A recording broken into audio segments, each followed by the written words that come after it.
Memorial Day weekend, 3-day weekend. What? This is episode 73. 73. We've been doing this for a while now, man. Yeah, it's getting up there. I guess it's just once you're at this amount of episodes, there's no stopping us. Absolutely not. We started October of last year. Wait, October 2 years ago. 2 Octobers ago. October 2020. You're right, because we had our anniversary and we did the live stream. Yes. Damn. All right. Yeah, it has been a while. This is the Uncovering Anomalies podcast, episode 73. Today is Sunday, May 26th, one day before Memorial Day. Hopefully you all are not working and you get to chill and relax with your families and enjoy a long weekend. Yeah, it should be. It's always nice to have these long weekends. People are taking Fridays off a lot, I've noticed now, with these long weekends, so they get an extra day. Half of my department was out on Friday for the exact same thing. They're like, all right, late. Had I not had a dental appointment the day before where I had to take a half day, I would have taken that Friday off as well. Do the whole. How was that? Was that an easy fix? Yeah, it was actually. Well, they put a temporary one in because they have to scan what the tooth is supposed to look like and then send it to a lab and they 3D print it or whatever the hell they do over there. And then I have an appointment in a few weeks and they're gonna put the real one in. Nice, man. I don't think anyone can stand going to the dentist. I definitely can't. No. So funny story. My mom has been bugging me. Go. You need to go to the dentist. You need to go to the dentist. I go, no, look, my teeth are fine. I know I just had a crown break, but like, it's not a big deal. Right. And I go and they're looking at my teeth and they go, okay, we're going to do a cleaning and check out your teeth, because apparently it's been a long time since you've been here. I was like, yeah, sure. Mm-hmm. And the lady goes, wow, you're taking really good care of your teeth despite not being here for like 10 years. And I was like, hell yeah. Take that, Mom. My teeth are great. The dentist says so. Yeah, they would love us to come in every 6 months. I mean, I think that's if you take care of your teeth at home, and you have a water pick and you brush your teeth twice a day. Then I was going to say for our listener, that is not to say neglect your teeth. Your teeth are very important. You don't want to be toothless by the time you're like 40 or 50. Yeah, and for me, the water pick really helped out because I mix it with fluoride. Yeah, exactly. Or not fluoride, mouthwash. Mouthwash. Yeah, the fluoride's already in there. That comes with the water. Right. So they said the same thing to me. Oh, your home care is really good, and I was like, all right. So I'm not coming anymore unless I need to. I'm still going to try and do the 6-month cleaning. It's free with my health insurance, so okay. Might as well take advantage. I mean, they're always upselling too, like, oh, you could get a laser clean and. Yep, that's exact. Well, it comes with the crown replacement, I guess. But they're gonna have to do a laser clean, and then they also talked me into getting some fluoride to take home to rinse my mouth out with, which costs an extra $10-15 or something, which isn't a huge deal. Nothing. No, that's nothing. Well, cool. I hope you had a good week. Mine was okay. There was a lot going on with the news, a lot going on with UFO stuff also. Greer came out with a really cool, here we can start with that. Well, let's start with this. As I said before, this is the Uncovering Anomalies podcast. That is I Want to Know Adam. Hey everyone. And I am Space Trucker Topher. They say dress for the job you want, but this is a podcast, so this is the equivalent of dressing for the job you want. Yeah, we've talked about the space trucker concept before, and I'm on board with that. It'll be an awesome job. Oh yeah. And there's a lot of, I bet you there's going to be in the future jobs like that because space is just becoming something that where we're headed. I think, unfortunately, truly, at this point, I think it'll be automated. I mean, we've got cars now that can drive themselves, right? And trucks. And trucks. And space is so big, and there's such a small chance that you could run into something. And even if you did, the computer would be able to take care of it. Plus, there's no human collateral. I mean, I imagine the future of space trucking is just, the space equivalent of semis with guns mounted all over them and no actual human passengers, but maybe smuggled. Who knows? True. Yeah, maybe smuggled. You're right. I mean, especially if we're interplanetary civilization too, like between Mars and the moon. Yeah, and the elites will build their own bases on Mars, and that's where we send all the migrant children that get disappeared for some unknown reason. For some unknown reason, like that book by Bill. Yeah, I like that. Or like that island where all those rich people went to go visit Epstein on. Right, exactly. And that's what's so weird about it, is that Bill Barr's dad was the one who hired Epstein. Yeah, we talked about that on the show Yeah. once. He wrote that weird book. Ugh. Yeah, about like an alien species like enslaving human children or something like that. Yeah, or the elite give up the children to the aliens. Oh God. Yeah, that doesn't surprise me one bit. But let's talk about something more positive than that. Hopefully what you're going to pull up is positive. Yeah, well, kind of. This is Stephen Greer. He shared this last week, and he goes, the entity which controls the UFO matter has more power than any single government in the world or any single identified world leader. This cabal is a hybrid quasi-government, quasi-privatized operation which is international and functions outside of the purview of any single agency or any single government. Yeah, as we know. Yes. It's good to see. I mean, Stephen Greer has been at the forefront. It's not like this is a new revelation to him. Right. But it's good that this kind of stuff is getting visibility. 200,000 views, and not too bad. I mean, it could have been better than that. But yeah, he's been around for a while. He's been, he's seen the power behind this and the secrecy and the control they have, even with really high level politicians. They shut them up. They tell them, if you don't shut up about this, you'll lose your pension, you lose your positions. So if you tell anyone about this, we'll release that video file we have of you raping that poor little kid. Yeah, that's always now the go-to. Like when you see these politicians, because that's probably like after you take your oath in the office, they take you in the back room and hold you at gunpoint, so you're forced to do it. If they are in fact forced, they probably think it's just one of the perks for most of them. Yeah, I mean, and that's why these guys are supported. They'll only support someone they have something on, or they know has issues, like some perversions or whatnot. I mean, so if you don't take money, if you can't take bribes, then they'll blackmail you, and if they can't blackmail, they'll just cancel you somehow. They'll JFK you. Yeah, and it's especially scary in this day and age where they can use AI to create fabricated videos, fabricated audio files, all that stuff. Oh, so scary. Like, did you hear that new thing that they're doing where they're using children's voices, AI voices? Last week, you have such a bad memory. I sent you that article. We talked about it on the show last week. All right, that's fine. But yes, I have heard of that. Yeah. So I mean, and that's really scary. So I mean, parents need to know that happens. Yeah. I mean, and maybe have a password with your kids or something that you guys can.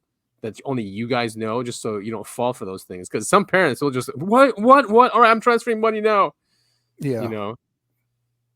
Have you ever gotten a phone call from someone claiming to be one of your family members that says another family member is like in jail and needs money? No, it was an email though, and we all got convinced. It was one of my aunts or something. And her email got hacked, and she's like, "Oh, I'm here and I need money. I don't have any money." It was so we had to like call around and make sure. But a lot of us were convinced, and we were about to send the money. Oh God, yeah, that's scary. It's pretty close to that, but no, not a phone call. I don't answer any phone numbers I don't know. I'm the worst for that. I mean, they should put that this number will never answer. Yeah, they used to have the do not call list. I'm on that. Marketers. They don't care. Yeah, but it doesn't work. No, it really doesn't. This is Ken O'Keefe. This is actually an old video, but he talks about the head of the snake and who the head of the snake is. So I thought that worked perfect with what Stephen Greer just put out. Still a very relevant video. It is very clear that the head of the snake is the financial system. The mechanism is finance. The whole point of finance is to indebt, otherwise to enslave. What is a mortgage? I mean, what does that stand for? It's a death grip. So when you get a mortgage, you have a death grip held over you because you are in debt. You don't even own the house. The bank owns the house that loaned you the money to buy the house, unless you're fortunate enough to have all the money to buy it outright. And even then, you can be taxed by the government. And if you fail to keep up with those taxes, the government can then take it from you. The whole system is based on a financial fraud, which effectively takes the power that we have and it gives it to a tiny group of individuals who are running the world through the control of finance. With the infinite supply of money that we have allowed them to take, they have literally an infinite supply of money, and with that money, and from their psychopathic point of view, they have bought everything and everyone who can be bought. So those of us who cannot be bought because we operate on a level that goes way beyond the material, we are not rewarded for such behavior. We are punished for such behavior. And the most slovenly, disgustingly criminal, corrupt, moral individuals, those are the ones that are rewarded in this system, which is upside down. So we reward the corrupt, we reward the liars, we reward the people with no morals at all. And usually we compromise them under this system in terms of maybe a videotape. Maybe Barack Obama is gay. If I was in charge of the world and I was a psychopath and completely drunk on my own power, you can bet damn sure that's what I would do. I wouldn't allow anyone in a position of power who wasn't completely compromised. Oh my God, exactly what we said. Yeah, you brought a lot of truth there. There's 3 things I want to point out. One, I really appreciate the stance about mortgages, and I've gotten in arguments with people about this, about owning property and land. I go, if you're still paying taxes on something you fully own, then you don't own it. I said, stop paying your taxes on something you own and see what happens. Yeah, they take it. They take something, physical from you. Yeah, that means you don't own it. You're just borrowing it from the government or the banks who work for the government. Another thing, now I'm forgetting. I'll move on to my 3rd point. This is the most well-dressed man I've ever seen with face and neck tattoos. And I really, who is this guy? This is Ken O'Keefe. He was a U.S. Marine. He went. Okay. Iraq. Okay, face tattoos makes a little bit more sense now. Yeah, he was a U.S. Marine, and then he just his eyes got open to what he was doing, and that he was being used by the bankers to do the stuff he did. Oh, that was my 2nd point. Is we're not allowed to say, but if you look into it and you see who owns the banks, there's a group of elites, a very specific group of elites that we're not allowed to criticize. The donor class, which means the people you can't criticize are the ones in charge. Exactly, the ones that are making laws about you can't criticize. Terrance Howard that's right. He broke the internet with Rogan's interview. I don't know if this is the ramblings of someone who's off their meds or if he's truly a genius. The thing is, he's an actor and not a scientist, so that's a point against him in my book. Well, he has a lot of patents, right? Does he, or is he just saying that? No, he does. They looked into it. Some are really stupid, you know what I mean? Like they're not like intricate or anything like that. But yeah, I mean, he could be. I mean, he brought up Walter Russell. We brought Walter Russell. Talked about Walter Russell's or Russellian science on the show before, so he brought that up, and I guess he kept talking about tones, but he's not talking about like vocal tones. He's not talking about like sound. When he talks about tones, he's talking about frequency, and that's what Walter Russell was talking about. That each element has its own frequency, and it all emanates from the one, and light. Everything is light. So even matter, all matter is just decaying light, and that's Walter Russell. And I think, Terrance talks about that. He talked about other things too. But my God, the internet just went nuts. Yeah, they did. Sharing all his clips. So this one is a 2-minute clip you sent me. We're about to kill gravity. They don't want that. I've got a model with 16 vortices in a bench pinned configuration, no center attractor, and no gravity whatsoever. I think I saw this clip. Is that the one that?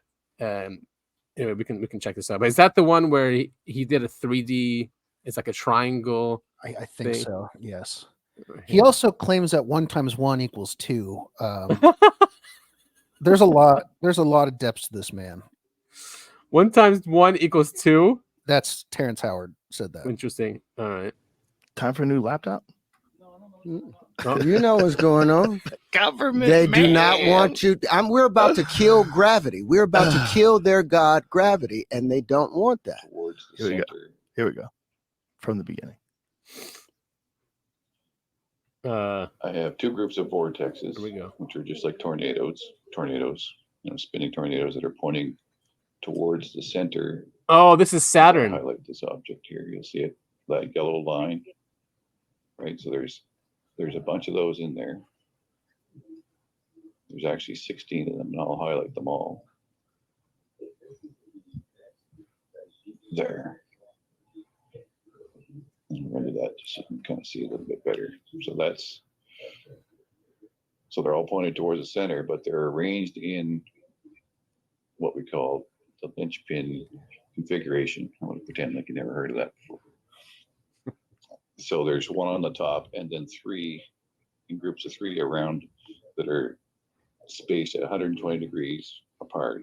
And the tilt of these ones on the bottom here is 109.5 degrees in relationship to the top ones.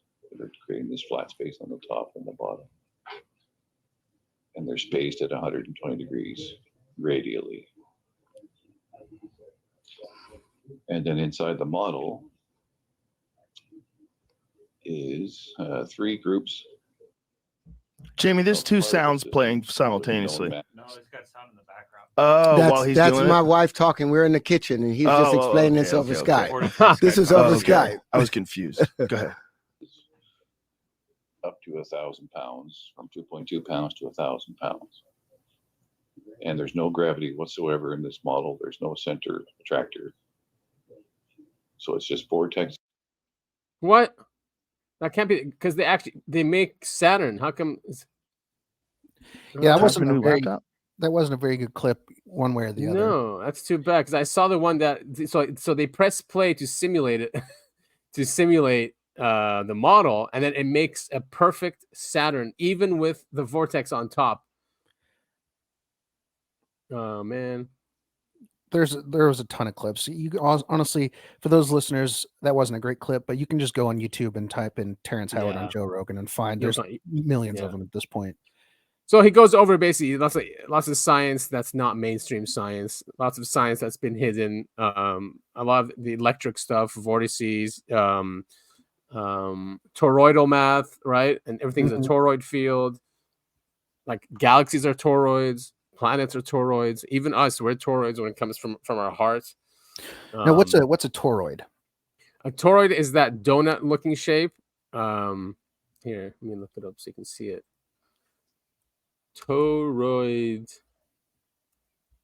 And Tesla also. What's this? Magnetic field. Yeah, magnetic fields are toroids.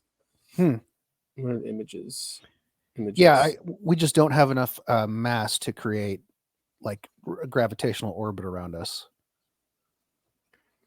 Oh yeah, here it is. But yeah, so Tesla coils are toroids. Here we go. The toroid coils. But I want to show you like that. See, here it is also Tesla coil. Gotcha. Here are these. Yeah, so all shapes that we see. Magnetic field. Yeah. Okay. Interesting. And you'll see like many galaxies look like that as well. Where's that one image? So yeah, those are toroids. So he talks a lot about that. Obviously, you have a lot of scientists saying this guy's nuts or brain damaged. But of course they're going to say that. Well, of course. I mean, if you're not questioning scientists at this point after everything we saw with COVID and quote unquote trusting the science, you got to have a screw loose. You should be able to at least ask questions or bring hypotheses without being made fun of. Yeah, and astrophysics is now, it's been wrong about everything, and they have to keep plugging new things in there, like dark energy, dark matter, black holes. But then, the JWT telescope keeps smashing any of their theories, especially like how old the universe is, how many galaxies are out there. So yeah, I mean, the Thunderbolts project is great. They got great videos about that, like what it gets wrong, and then what the electric universe theory gets right. They can predict anything. Like mostly everything fits into their model, but not in the astrophysics model, right? Or the mainstream one. Yeah. I was going to read this. Here's a tweet from UAP James on X. Retired U.S. Army Colonel Carl Nell discusses government disclosure of UAP. Quote, non-human intelligence has been interacting with humanity. There are unelected people in the government that are aware of that. Zero doubt. End quote. Full interview is posted here at the SALT conference. I mean, people are just, it's cool, right? This guy, he is very decorated. He's very credible, but it's just talk again. Right, it's just we need to see the physical evidence. Like enough is enough. Like that's what people are going to say too. All right, yeah, another guy just talking and saying things.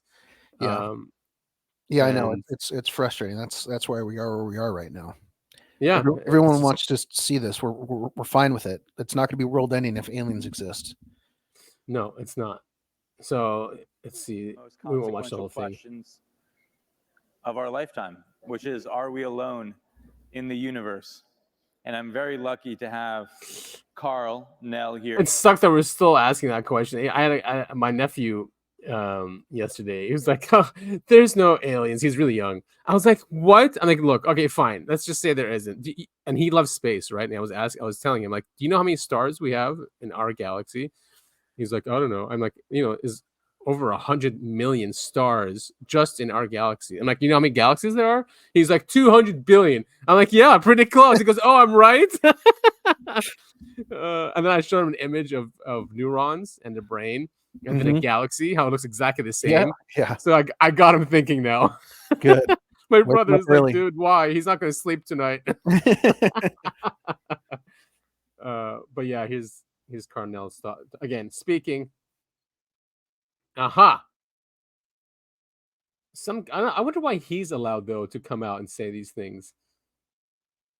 Like, it's just weird how some people say, "Oh, I can go to jail if I say something," but then someone like him that comes out. Yeah, it is quite the. And he's highly decorated. I mean, he worked for most of the defense contractors. He was a really high level in U.S. Space Command. So maybe that's why. I was the deputy chief of staff for a combatant command. Ultimately, this experience sort of combined to give me the opportunity to come in and advise Army Futures Command, the largest reorganization in the Army Reserve since really 1973, on how the Army could be more effective. And my last assignment was involved with the UAP task force, which maybe is the most apropos for this discussion. And so, Carl, here's the $1 million question. Do you believe that a higher form of non-human intelligence has visited this planet? Right. So non-human intelligence exists. Non-human intelligence has been interacting with humanity. This interaction is not new, and it's been ongoing. And there are unelected people in the government that are aware of that. And so, Carl, that is quite a bold statement. I'm wondering, and I'm curious, how confident are you that that is true? There's zero doubt. And Carl, what evidence have you seen? What was the moment where you developed this level of conviction? Because what you're saying is extremely consequential and very important. And I know that a lot of people here even perhaps may not believe that statement. Right. Well, probably a better way to ask that is, how can the folks in the audience come to the, a common understanding of what this phenomenon is? And so there's sort of two tracks here. One is from first principles, and another is actually from the data. So let's take a look at the data. So we can look at some folks that have very high level access to information, like Paul Hellyer, who was the defense chief for Canada, has come out and said the same thing. We can look at Ham Eshed, the head of Israel's, or former head of Israel's Space Force, has said the same thing. Chris Mellon, Deputy Assistant Secretary for Intel, SAPCO, has essentially said the same thing. Lou Elizondo has said the same thing. David Grush has said the same thing. David Grush cleared for presidentially level material. So you're looking at people that are in a position to know this, and they're telling you the same thing. You could take a look at the Gang of Eight in the Senate and in Congress. So there's two members of the Gang of Eight, Marco Rubio and Senator Chuck Schumer, that signed up to the UAP disclosure amendment last year that basically said they're not being told the truth and we need to push forward on that. So that's sort of an overview of some of the data. What's cool is the people in the audience, they're all corporate executives, like high-level corporate executives. So they're trying to get those guys to believe this information, because we need them to push the government and Congress to just release this. They're looking for allies, basically. And that's the only way. And this UAP Disclosure Act, hopefully, if it passes this year, I mean, that one was really powerful. I mean, it was gutted last year, but hopefully this time around, we will be able to see physical evidence if that's passed. Fingers crossed. fingers crossed. Again, we're trying to rely on government to tell us things, but unfortunately, they are the gatekeepers and they hold the power. Yeah, no kidding. With this, yeah, I mean they'll send people to jail for life, if they say anything, or blow up your car, or blow up your car if you're not gonna, acquiesce to their demands. So that's what this event was. It's a 20-minute clip. It talks about a lot of things that we've talked about on the show, and if our listeners want to go ahead and listen to that, we do have the clip in the show notes. Again, he's a very high-level individual talking about this. And speaking about that, also the UAP caucus, this was hilarious.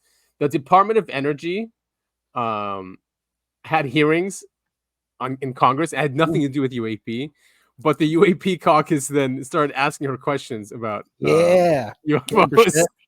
So there's Burchett. I think Luna asked her questions too, and someone else. But of course, her answers were just ridiculous. They really were.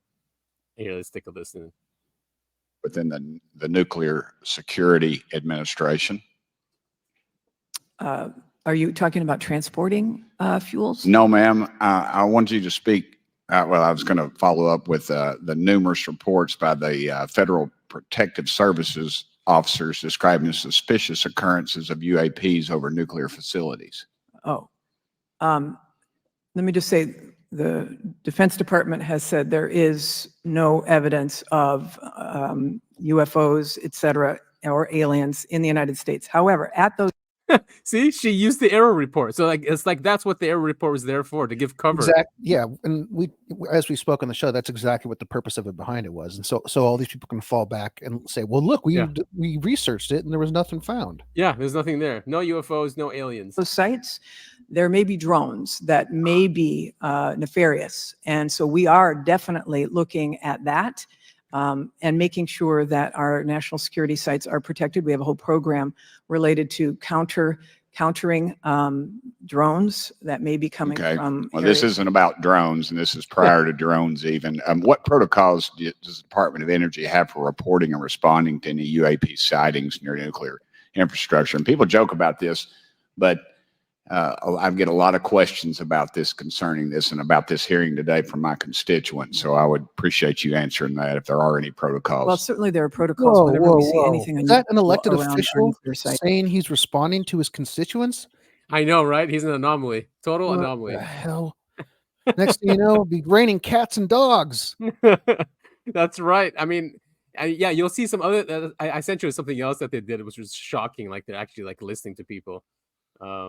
But yeah, she doesn't even know. She doesn't know what's going on. And that's what sucks. That they put these people that have no idea what's going on or are great liars in charge of these agencies. They put people in charge who they're not. They're just no nonsense, no mystery about them. Just they're going to go in and look at their notes, fall back on what the government tells them to do, ask no questions, stuff like that. Yeah, and their staff. There are plenty of people like that. In fact, that is how you climb the corporate ladder. They say jump, you ask how high. You don't ask, so true. Why am I jumping off of this cliff right now? That's not the question. You just do it. No, yeah, they're not going to hire you or promote you if you're that type of person. Right. Or national security sites writ large. Secretary Granholm, earlier when Representative Burchett asked you about some UAP stuff, you said that the DoD essentially had denied any existence of that, and you referred to them as drones, correct? It's my understanding that the Department of Defense has looked at this and issued a report about it. I have a lot of questions, so just quick and concise if possible. There have been persistent claims and reports, including those from credible whistleblowers to this committee, suggesting that the U.S. government, potentially including the Department of Energy, has been involved in reverse engineering technologies recovered from UAP. Ooh. For example, the Pentagon's proposed Kona Blue program aimed at reverse engineering such technologies, although it was ultimately not established. Can you clarify whether the Department of Energy has been involved in any such efforts, or either historically or currently, to analyze reverse engineering materials from related to UAPs? I mean, she's not going to say yes. Okay, there are several reports indicated frequent drone incursions over DOE nuclear facilities, including an incident on April 1st, 2021 at Lawrence Livermore National Laboratory, also known as LLNL. Can you detail the DOE's current security measures to prevent unauthorized drone activities or UAPs, and what steps are being taken to enhance these measures of frequencies of incidences? Yeah, we have a whole counter drone effort to make sure that all of our national security sites and our labs are protected from incursions from drones, I'll just say, that are not authorized. So there's a whole series of protocols, probably not ripe for discussion in this public setting. Correct. So I reviewed some unclassified materials from around the 40s and 50s, and so they weren't just being reported as drones back then, and I encourage you to look over those materials because I think that you guys should be upgrading that program to cover down on UAPs. There have been documented sightings of metallic spheres over DOE facilities, if you want to call them drones in this instance, such as one report on April 30th, 2019 over LLNL. What investigations have been conducted in regards to these sightings, and what conclusions do you guys have about the nature and origins of these objects? I'm happy to follow up with you on that. Okay, we'll be submitting also too for public record some questions after this, if you could please answer those. Considering the DOE's involvement in nuclear and sensitive research facilities, how does the DOE coordinate with agencies like the Department of Defense and AARO to investigate UAP sightings? We obviously are teamed with the Department of Defense because of our national security and nuclear mission. Are you able to cite any specific investigations or shared data analysis efforts? I don't have information on that. Okay. As of right now, again, we'll be submitting some questions for you after this, but I hope that you guys can answer those in a timely fashion. And again, for those that might be tuning into this, I would encourage you to look at some of those unclassified materials, and we'll be happy to provide your office with that. I'll just follow up by one other question, I guess, to close it out. Does the DOE currently work with JSOC in order to handle security measures? We work with all of the security entities around the federal government. We're part of an overall all-of-government effort on both cyber as well as national security. This you guys work with JSOC? Pause really quick. This is what I hate about, well, I guess we're pretty much done. She asked question, do you guys work with JSOC? And it's a yes or no question. Yeah, yeah. And she goes on this long rant about, oh, we work with all different security companies, both in the physical world and the digital realm and yada, yada. Just say yes or say no. Right. Answer the question. And just answer the question. And it's not just this person. It's every person that's put on the stand in front of Congress has to go in this long rant. They never answer. Yes or no. Yeah. Yeah. And it's frustrating because last week I was talking about my time in court, and all I had the opportunity to say was yes, Your Honor, or I understand, Your Honor, thank you, Your Honor. And it should be like that with these people. Instead, it was like, I can't imagine if I was standing in front of the judge and I go, well, I was having a rough day and yada, yada, yada. And tomorrow, and then let me tell you about what happened last week. And, there's all these other people that are doing things wrong. Why are you talking about it? And it's just like, no, just say yes or no. Right. Well, it is good though that they sent her information about the 40s and 50s, basically saying they weren't drones back then, and you guys did not refer to them as drones back then. And who would have the balls to go to just put a drone over one of our nuclear bases? Well, it depends on who we're trying to fight right now. So Russia did it in the 40s and 50s, right? Right. Yeah. Now it's China. Right. And even though there was a Jewish flag on the side of it, definitely wasn't the Israelis. That's hilarious. So yeah, I'm glad that they caught her like that. Definitely by surprise. So the UAP caucus is still going strong. Yeah, I hope they get some answers for us, we the people. Green Street calls them oh man, I forgot now. It's a really funny name. That guy's so annoying. He calls it UFO cult, UFO religious, or anyway. Right. So this was from 2022. Usually when the ISS captures a UFO, the feed gets cut, but this one it didn't. I've never seen this. Oh, cool. Yeah. So there it is. It's entering our atmosphere. Really far away. And you'll see it stops and then shoots into it stops, it goes fast, it goes slow, It's definitely a high flying bird. It's a high flying bird. Pterodactyl. For those of you who don't know, the ISS has a 24/7 live feed that you can watch. Yeah, there it is, stopping on YouTube. You just type in ISS live feed and you can see what view from the satellite. It's pretty cool. It is really cool, yeah. Hovers around. Yeah. So when I was a senior in college, I think that was right around the first time they launched the live feed for the ISS.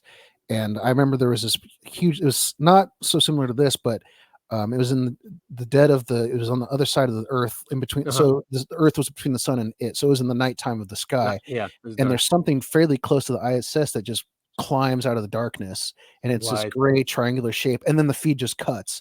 And I was showing people, I was like, whoa, check this out, you got to see this. And I showed my girlfriend, and she was like, huh, neat, and walked away. And I was like, come on, wow, that is crazy footage. Oh, look at it, how fast now. That's going fast. That is really fast. And then gone. Wow. Yeah, that's not an asteroid or anything. No way. So yeah, it slows down. It's moseying on in, and then it stops and hangs out, and then just shoots off. Wow. And of course, it's pulsating. Is it? Like many of these things are? Oh yeah, a little bit. Yeah, just a little bit. I wonder what it stopped over though. Yeah, that's the only thing I don't like about the ISS feed is you can't really tell where on the planet you are. Yeah, so it goes up. Turns. Yeah, that's weird. Like it's going to leave. It looks like. Oh nope, some humans over here we have to abduct. Maybe we tried to shoot it down or something. The alien in the ship just got a call from his wife. Alien husband, did you abduct the human yet? Oh shit! Wife's calling. Wife's calling. Gotta go. Yeah, honey, I'll be right there. Very cool clip. Very cool clip. I like that a lot.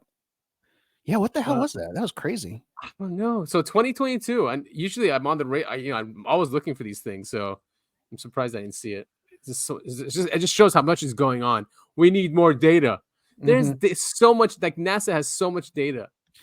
Didn't happen to find any stories about that last video? Did you? Which I would love to hear some of the explanations that the science, how the science can explain it.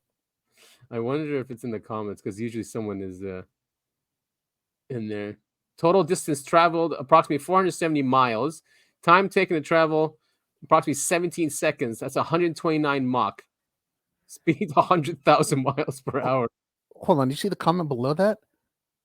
That's a bug crawling on the inside of the lens. You can see little legs around the edges, and the speed and distance make perfect sense if the screen view is the lens. And goes, no, it's not. It's following the perfect trajectory of the planet. So there was assumptions based on observation. So they looked into this. A bug in space? Well, if it's on the inside, I don't know. Yeah, I don't know if I'm trying to think of how that would be. I mean, they're saying on the inside of the lens, so hypothetically, it would have what it takes to live. I don't know how much oxygen bugs need. Yeah. Oh, it was a joke. Okay, good. Oh, okay. Okay. Whew, yeah. Well, then I'm Superman in that gift then, because I totally missed. I thought he was being serious. Me too. Because he has these debunkers are so ridiculous. A craft visiting from who knows where would do. Come from another solar system, then always zoom away, and always the subjects are way off in the distance in these videos. Makes sense. I mean, the reply, he thinks it'll go down like an Independence Day scenario. I don't see it. This guy. Okay, so these are just idiots. All right. Yeah. NASA's feed cutter asleep at their desk. That's funny. I like that. Dolan had a new show, a new guy on this week. Anthony Peake. He's a consciousness expert. Ooh. So I guess he wants to understand consciousness because we all when you look into the subject, it's so much to do with consciousness. I'm gonna have to go and watch this whole video whole interview because this is right up my alley. Especially after watching freaking Twin Peaks and having my mind blown, scrambled, and shot out both ears at the same time. That's such a great show. So good. I've rewatched it 3 times so far. Season 3. It's a show. For those who've never watched Twin Peaks, you start with one question: who killed this teenage girl? And you end with about 1 million questions, but it's still worth the ride. Yeah, and it is all about her.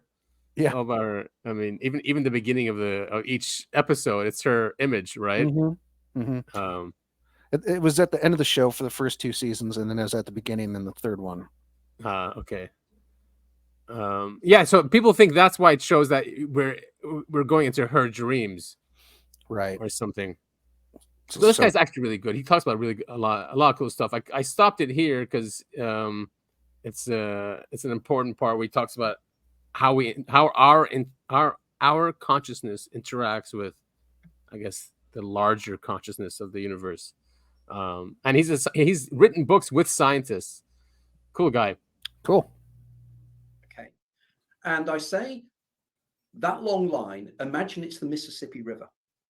And the Mississippi River starts in a small lake in Minnesota and travels down the center of the states down to the Gulf of Mexico. If the equivalent size of that, what we think is the visual world with all its color and light and everything else is 1.5 inches, about 8 miles south of Hannibal, Missouri. Okay. And that's it. And that's it. So we believe that that is everything that there is. Now, we know, for instance, there was a very famous academic article written many years ago called What It's Like to Be a Bat.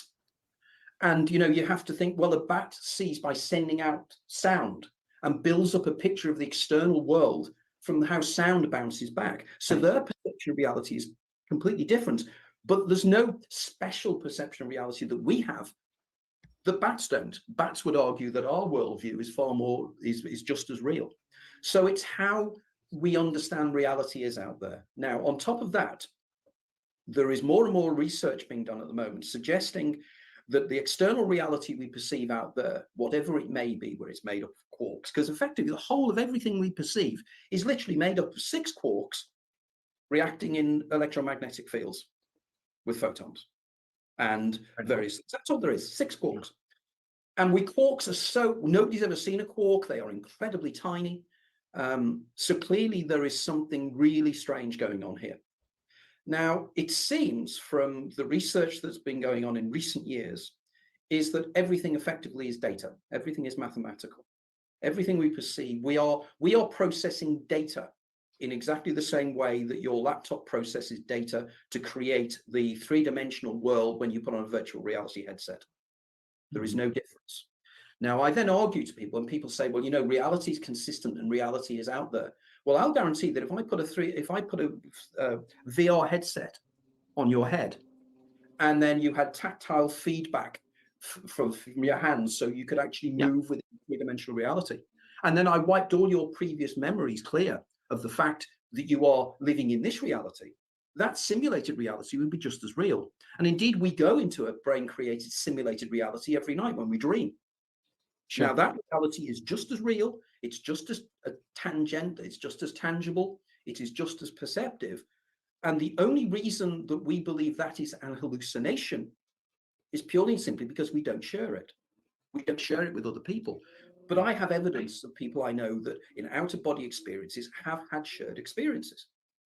So sure, and you hear people talking about their ayahuasca experiences, which, by the way, I've never done hallucinogens. This is something that you study. And I am aware that there's an entire array of conversations among people in those communities, the DMT community, about these shared visions, correct? I mean, that's a huge element of conversation.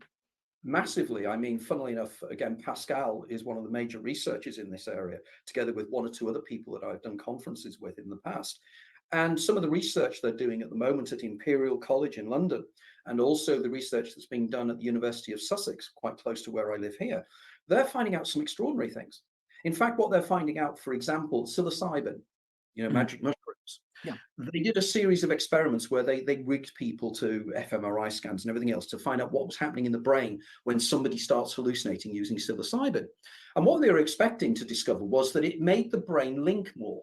The different areas of the brain would light up and link. Psilocybin does the opposite. It switches the brain off. It stops the brain being effective, which meets the conclusion coming back to Aldous Huxley in this. Coming back to Aldous Huxley's argument that the brain is an attenuator. The brain is there to take information out, not put information in. And it takes it out from out there somehow. Yeah. That's in other words, very again. Yeah, so our brains are antennas. So right. Yeah, and people that take mushrooms and other things, these drugs turn off the brain, so you see things then that your mind was blocking. Yeah, I've never heard that's how psilocybin works. Me neither. That's great. Yeah, I mean, if there's all this stuff floating around, but our brains have been tuned like an antenna to a certain frequency. Yeah, I mean, and then taking drugs like that or DMT, makes your frequency range a little bit larger, so you start seeing all these crazy things. That's a bizarre concept and totally really cool movie idea or book idea, which I'm sure has been done before.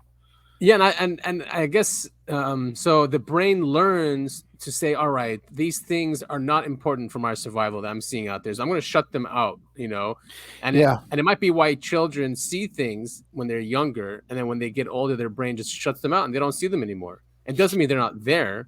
It just means that it's not helpful, for them to survive in this world that we're in. So yeah, great interview. He goes through a lot of stuff because he asked me, he goes, all right, because this guy's not a UFO guy, but he asked him, all right, now can you talk about how this relates to UFOs? And they go through a conversation in there. Apparently he actually was, before he was into consciousness, he was really into UFOs and he's read up on everything. So he talks about that. And well, he talks about that that we're half of it also. But then Richard goes, well, these things are also physical. They're not just interdimensional, but these things are physical and there's physical evidence of them. So, it goes back to that conversation that, it's everything. So cool. Yeah. You sent me this one. Experts admit they're trying to lure UFOs to Earth with small handheld nuclear reactors. Now, I did not think we got nuclear reactors down to handheld size. Me neither. No. Because maybe that's why handheld is in quotes, because it's like a big backpack or something. Or because if we had handheld nuclear reactors, wouldn't we be using them for like everything? Like powering houses and stuff? I mean, I guess that's like probably too expensive, maybe. And we've reported on some of these things, but they're as big as, like a shed. They're as big as a shed. And that they would... they're supposed to power like 10,000 homes or something. Yeah, I was gonna say, you need even one that size, you could power more than just one home by a lot. Right. Yeah, exactly. I mean, if each home has one of these things, I mean, then you're off grid. It's Kevin Newth, professor of physics at the University of Albany. And in an idea that couldn't go wrong no matter how hard they try, the professor told the audience that the handheld mini nukes Fallout are already being patented. He said, we were trying to figure out how we can lure UFOs and work on how to make contact. Yeah, because there's that link again between UFOs and nukes. Maybe that's the whole reason why our government isn't pursuing nuclear energy. That's what I thought too. Like why they tell other governments not to pursue it too, and they're not allowed to, is because they don't want them to see these crafts and these entities either. Yeah, they always use Chernobyl, as like, this is why we don't use nuclear energy. But it was the end of the Soviet era, and they didn't build properly and they didn't follow the protocol. Right. If you've ever watched on HBO, I guess it's called Max now. I think it is called just Chernobyl. It's a really good miniseries, historical fiction that follows the Chernobyl disaster and why it happened and all the. Was it just incompetence kind of thing? It was a lot of people who were in power afraid to report their failures to the power above them. Yeah. Like the guy who ran who was like the head of the nuclear facility, like refused to take any of the warnings his engineers were giving him because he couldn't fail. I mean, that's just how the Soviets were. Yeah, and it's human dynamics, right? No one just kick the can down the road. It's someone else's problem. Honestly, though, if you get a chance, Chernobyl is absolutely. It's about 6 episodes long, I think. It's absolutely phenomenal. It's very, very good, and it's, like I said, historical fiction. So while it's not all this 100% happened, it summarizes everything that was going on during the time. On Netflix? It's on HBO or Max. Oh, yeah, you said Max. Yeah. All right, cool. So the idea is to go out and power our UFO observing equipment with the nuclear reaction. And maybe these guys will detect it and come down and find out what those crazy monkeys are up to this time. And we can get some imagery or some data. That's our plan. Well, wouldn't that be something if the private sector figured out how to summon UFOs? Yeah, I'd buy one of those things. I wonder actually, the mini nuclear reactor costs got to be in the millions. Oh, yeah. But that's probably the only way to do it. Back up to where you were just a second. Oh, One sec. I think it was just at the top above that picture. How do they do this? Nope. Scroll down. How do they do this? Are they using neutrinos, which are really hard to detect, or gamma rays? We don't know. But my colleague has developed a new technology, which is basically a handheld lithium-powered nuclear fission reactor, which he is now patenting. So they are calling it handheld. Yeah. So wow. It is handheld. So not neutrinos, something else. So maybe it won't have the same effect. When he says, how do they do this? He's talking about UFOs. We've settled on the fact that UFOs have an interest in and ability to detect nuclear weapons. Some of them underground, some of them in bunkers or in storage depots. And then he's asking, we don't know if they use neutrinos or gamma rays or whatever to detect the nuclear weapons. Well, good luck to them. I hope they get some good images. We need some crisp images and some, and maybe I'm sure they have radar data and stuff like that. This is again also from the Daily Star. USS Nimitz UFO, quote, dropped out of the sky next to the ship, unquote, after crewmen fell overboard. A former U.S. Navy sailor who was on board the USS Nimitz at the time of the notorious Tic Tac UAP incident says that, as well as the well-known sightings from the aircraft, he had his own up-close and personal UFO encounter. Man, the whole Nimitz thing was not a joke. It unfortunately happened during a time where UFOs are now, you can talk about them today and not get ostracized. But I think Nimitz, 2004. And that was still a time where if you even brought up UFOs, everyone would look at you funny. There he is, describing how he spoke with two other Nimitz crewmen who had witnessed the unexplained objects flying around the carrier group over a number of days. He said, we're basically embedded with this stuff. But if you get the general public who are not part of our subculture, they're going to have different reactions. They're going to get scared. I don't think entirely everyone is ready. Well, we can see that. No one, if that's, I don't know. We're ready enough. I know. We're more than ready. The alert had sounded for man overboard, and Omar, this is the man who saw the UFO, was looking out into the darkness, hoping to spot someone. He explained, we actually saw this guy. We went over to the deck edge, and we saw this guy floating, and the current took him way out. That's the only reason why we saw this thing. Along with a crewmate named Rick Palmer, Omar saw something he couldn't explain. It just dropped out of the sky, landed about 40 to 50 feet above the waterline, and shot off to the right, he recalled. It made an acute angle and exploded right back to where it came from. There was no sonic boom, no noise, nothing. The whole bizarre incident took less than 15 seconds. Yeesh. Man, these guys see some crazy stuff. Yeah, if I wasn't so terrified of the ocean, I would have been a Navyman. What, do you think somebody's going to grab you from the bottom if you're in the ocean? Yeah, man. I don't know. I don't like fish. I don't like octopus, squid, crabs. I mean, there's too many legs or not enough legs. I've told you my 2 or 4 legs. Yeah, more than 2 legs. More than 4 legs. More than 4 legs? 4 legs. I don't have time for it. They scare me. They creep me out. It's too many legs. Spiders? Oh, that's what crabs are. They're just ocean spiders with weird eyes. Oh, man. Yeah, I'm not going to think about that when I eat them. Shrimp, lobster. Shrimpy poop off the ocean floor. Oh, man. Yeah, that's why they're not kosher. Yeah. I mean, seafood, but the ocean's just too big, and like drowning would, like, imagine you fell off a boat and nobody noticed for like 15 minutes. You're done, Yeah. And then you're just floating out there until you drown. I mean, it is very scary. So he says, Omar added, he was always saying that they were Russian or Chinese. And I would reply, if that's Russian or Chinese, like you said earlier, we're effed. Fucked. We're no longer one of the premier superpowers for air power on the planet, because whatever that is, if it's Chinese or Russian, we should have been done years ago, because this thing is just so advanced. Yeah, he's absolutely right. That's why the Russian Chinese thing makes no sense. No.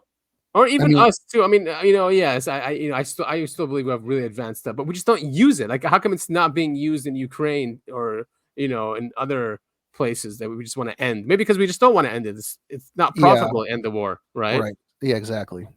Just keep the armaments flowing. 60 billion every month. 10% of the big guy. Don't forget. Oh yeah, that's right. Numerous UFO sightings. You sent me this one too, yeah. Yeah, numerous UFO sightings of luminous, quote-unquote, train rods at night are baffling experts. One explanation could be that the odd looking beams of light are Starlink satellites, but there were no launches during the first sighting in South America. Oh, I didn't know there were no launches.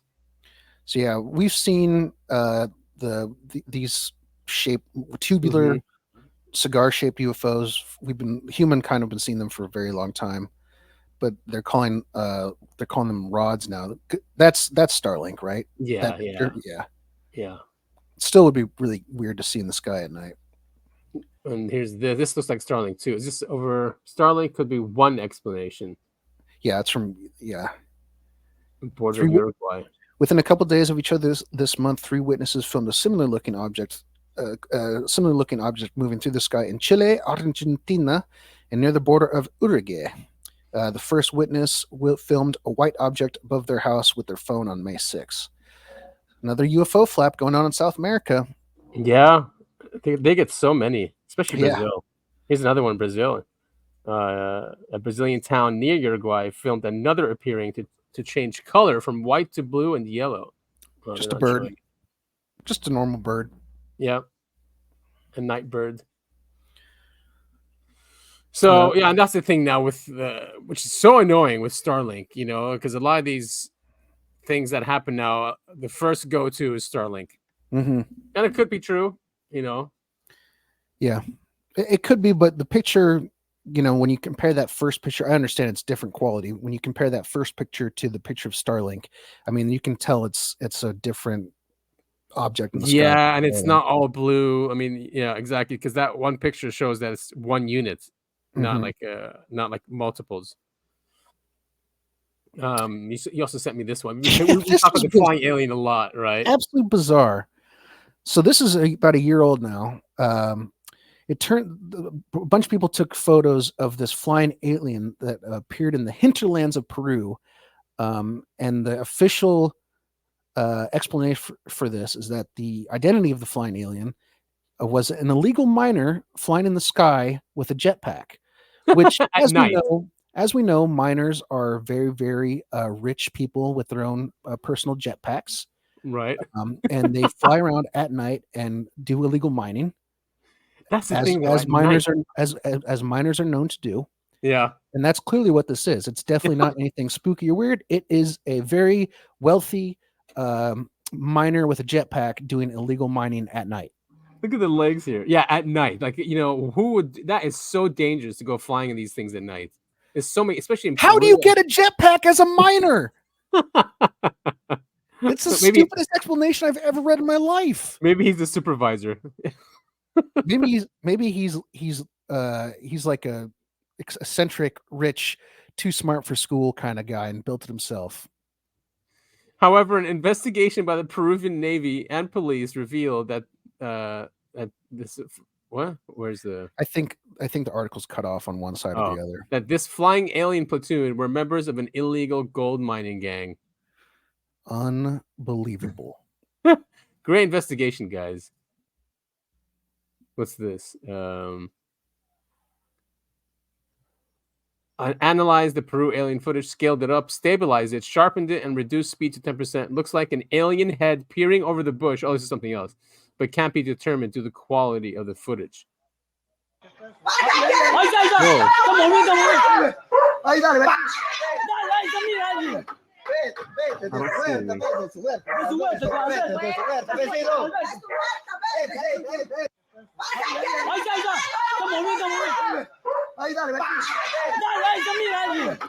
Yeah, I mean, I can't see anything either, but I have a hard time believing some random. Where was this from? Is this also in Peru?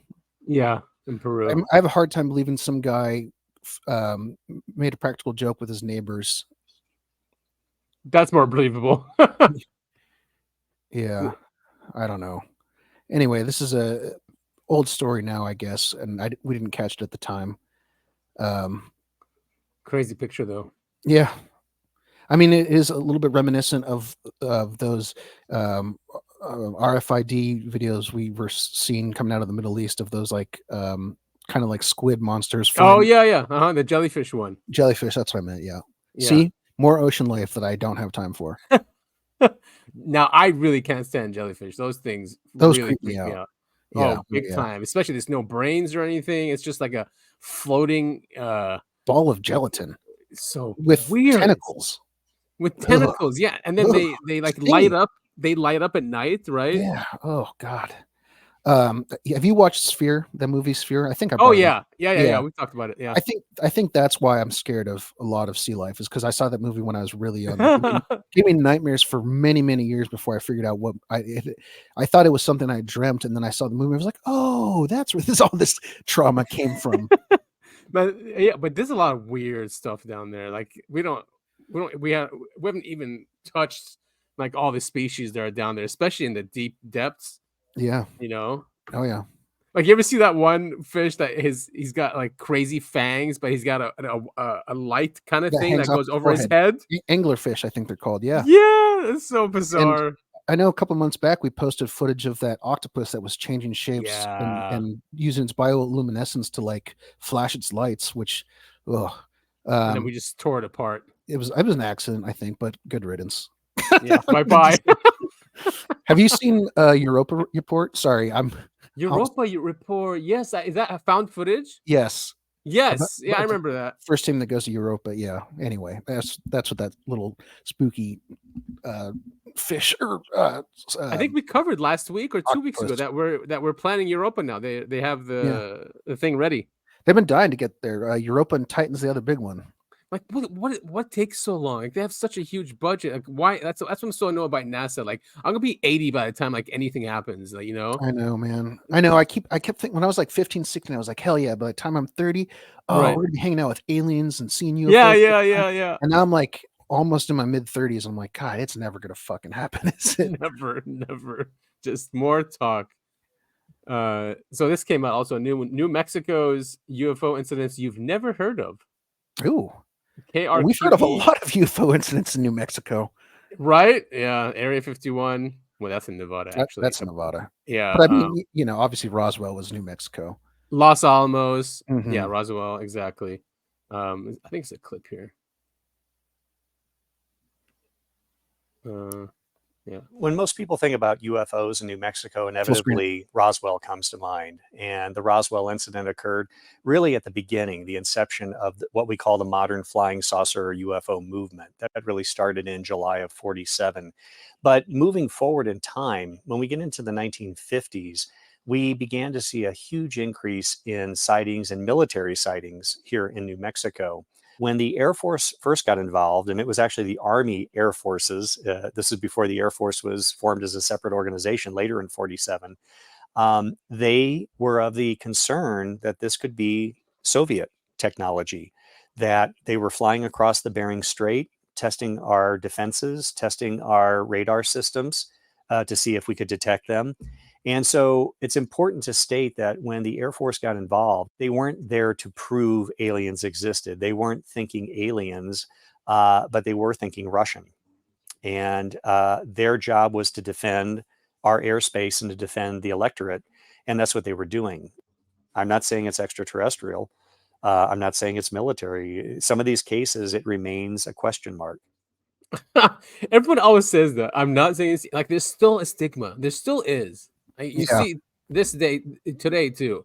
We're not saying it's little green man. We're not saying it's aliens, but so 1957 Albuquerque radar incident. I mean, we have that's in nuclear base too, I think. Radar operators saw. I mean, if you're getting on radar too, that's not people seeing stuff, you know, or an artifact of the equipment. Ooh, super speed incident, 1959. I was muted that whole time. I was wondering if you wanted to watch any of these. Oh, I didn't see that. I was just looking at You're right there. Yeah. Yeah. I don't know how long it is. A minute and a half. Because I've never heard of it. I don't think I've heard of this one. Me neither. None of them. November 4th, 1957, a little closer to home here in Albuquerque, we actually had a dramatic sighting as documented in the Air Force files where an unknown object was tracked on radar. The object actually violated the base perimeter at Kirtland Air Force Base, and 2 seasoned Air Force personnel were observing the object from the control tower at Kirtland with binoculars. So this wasn't the unaided eye. They were looking at it with binoculars, observing it from the tower. The object was described as looking like a car standing vertically on end with a white light at the bottom. Beyond the physical description, the flight characteristics were highly unusual. This object, whatever it was, had the ability to hover, rapidly accelerate, stop, reverse direction, and then towards the end, and this was also detected on radar, the object left Kirtland Air Force Base at a high rate of speed. The physical description didn't conform to any known aircraft.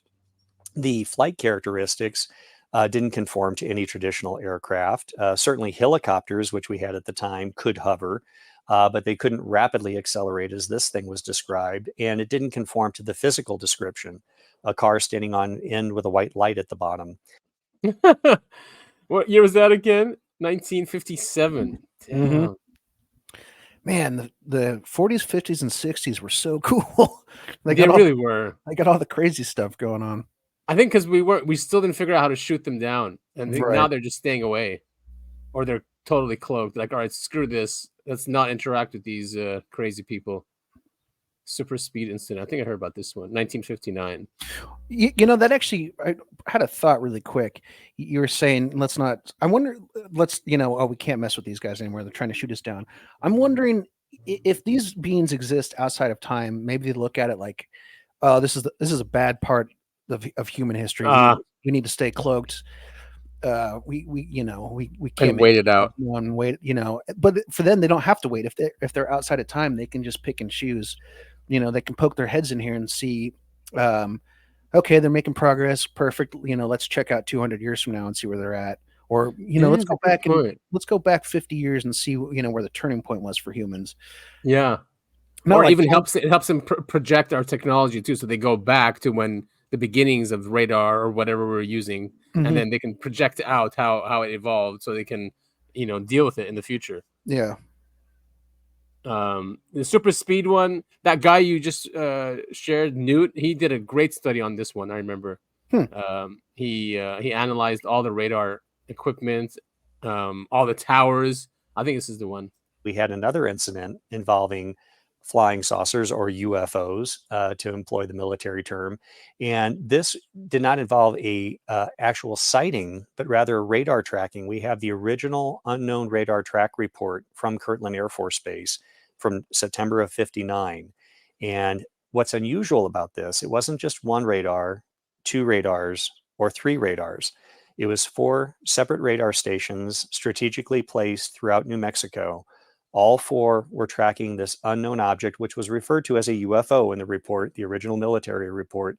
The object was tracked coming in across the Mexican border, moving into New Mexico. It's the cartels. It then moved over towards the Hobbs, New Mexico area, moved towards Levelland, Texas, then came back into the state of New Mexico, and ultimately disappeared on a trajectory basically headed towards Tucumcari, New Mexico. The rate of acceleration was clocked at over 2,200 miles per hour. So we didn't have aircraft that could move that fast and that could make those sharp angular turns, as this object was tracked on 4 separate radar. Now, we do have other radar track reports which could be chalked up to electronics interference, system malfunction, atmospheric phenomenon, but having 4 separate stations detecting this, and it was even reflected in the report, they considered it to be of a serious nature, given the fact that they had such corroboration.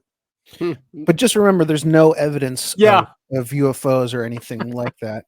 This was no verifiable evidence. This was clearly just a very fast bird that all of these, radar dishes caught on their scopes. Yeah, the cartel probably used these birds, to drop their drugs. Yeah, oh yeah, from Mexico. Yeah, I've heard that cartels train really fast birds. Give them steroids so they're fast, and then train them to take their drugs over the border. Ooh, what's this? The incident, Hobbs, New Mexico, 1964. The boy's grandmother was standing just feet from him when the incident occurred. What they both described was seeing this black top-shaped object that hovered over a nearby building. And he looked at it, and he stood up, and he moved to the left, and the object mimicked his maneuver. And it moved to the left and hovered. He moved to the right, and it replicated his maneuver. Marler said. Eventually, it made a beeline course directly toward him. Whoa. That is freaky. Oh, whoa. Before you start. Yeah. Look at the next sentence. A column of fire emitted out the bottom of this object, setting his hair on fire and burned his face. He had burned his jawline up. Dude, poor kid. I mean, he was 8. There was one case in Hobbs, New Mexico, which had always been viewed as a singular case, isolated. It involved an 8-year-old boy that was severely burned by a UFO, purportedly. This was documented in the newspapers from the time, in the Hobbs local newspaper. Described the incident. The boy was hospitalized as a result. And as a result, we have a week's worth of subsequent newspaper reporting, literally a day-by-day, play-by-play of the boy's recovery and the subsequent police investigation. At first, the police thought, well, it was June 2nd, 1964, close to July 4th. Maybe someone shot off a Roman candle and a ball of fire flew over the building and hit the boy in the head and the face and set his hair on fire. It didn't conform to what was being described, though, and they couldn't find any evidence of that. Then they thought the boy might have been playing with matches and somehow set himself on fire. They could find no evidence of matches at the location.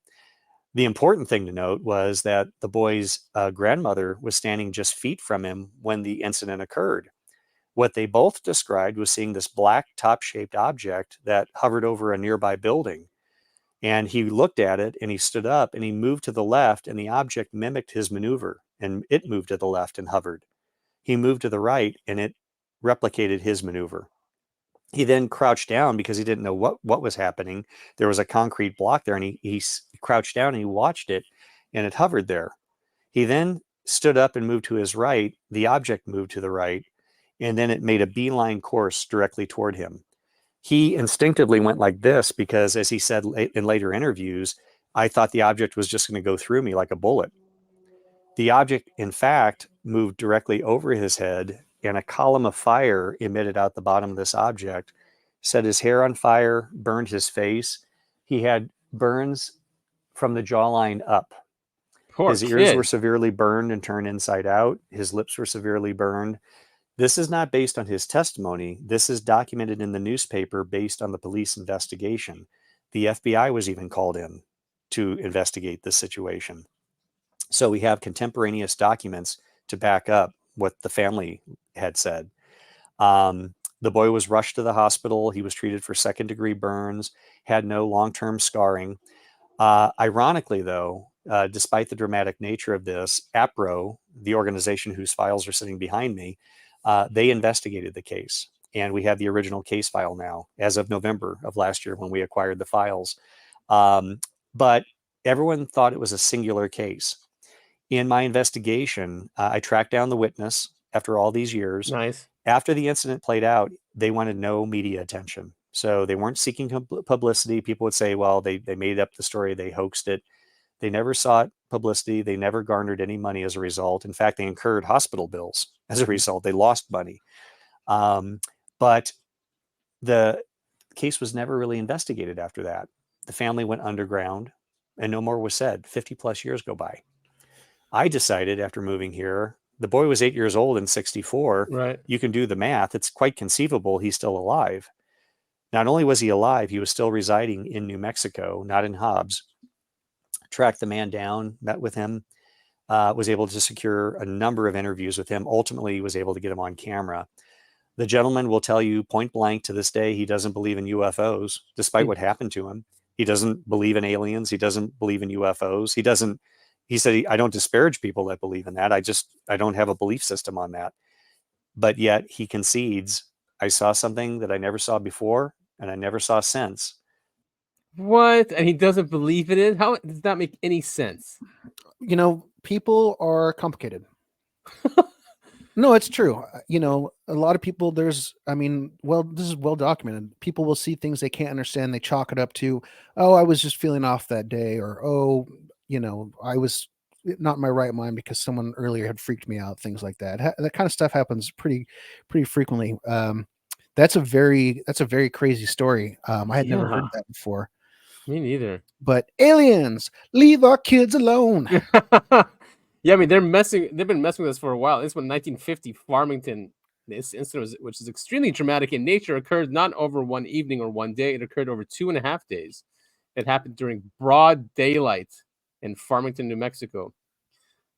A group of flying objects. Going back really quick to that last thing about the kid went left and then he went right and the UFO copied it. That actually is fairly common. I've heard a lot of the South American UFOs tend to do that. Is once they see that they're spotted, you can like dance and play with them is not the right way to put it, but you know what I'm saying. Yeah.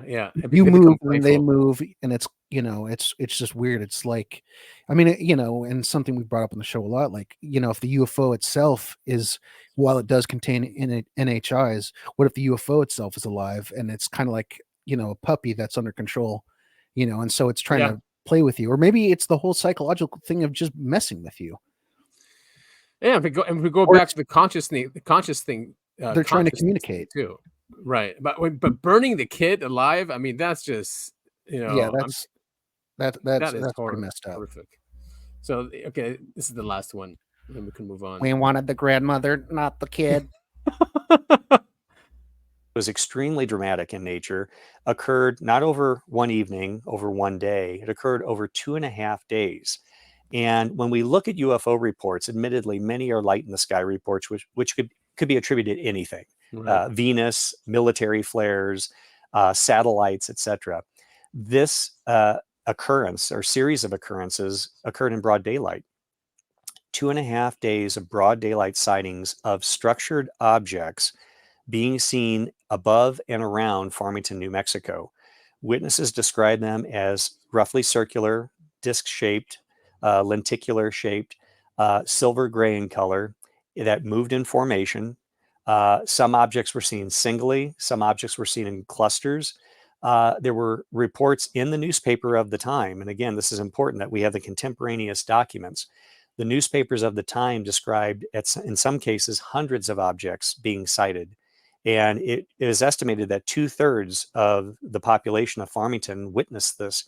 In fact, the newspaper, March 18th, 1950, the Farmington newspaper, described the fact that traffic had ceased on Main Street, stopped, because there were people stopped in the street, all looking up at the sky, observing these objects.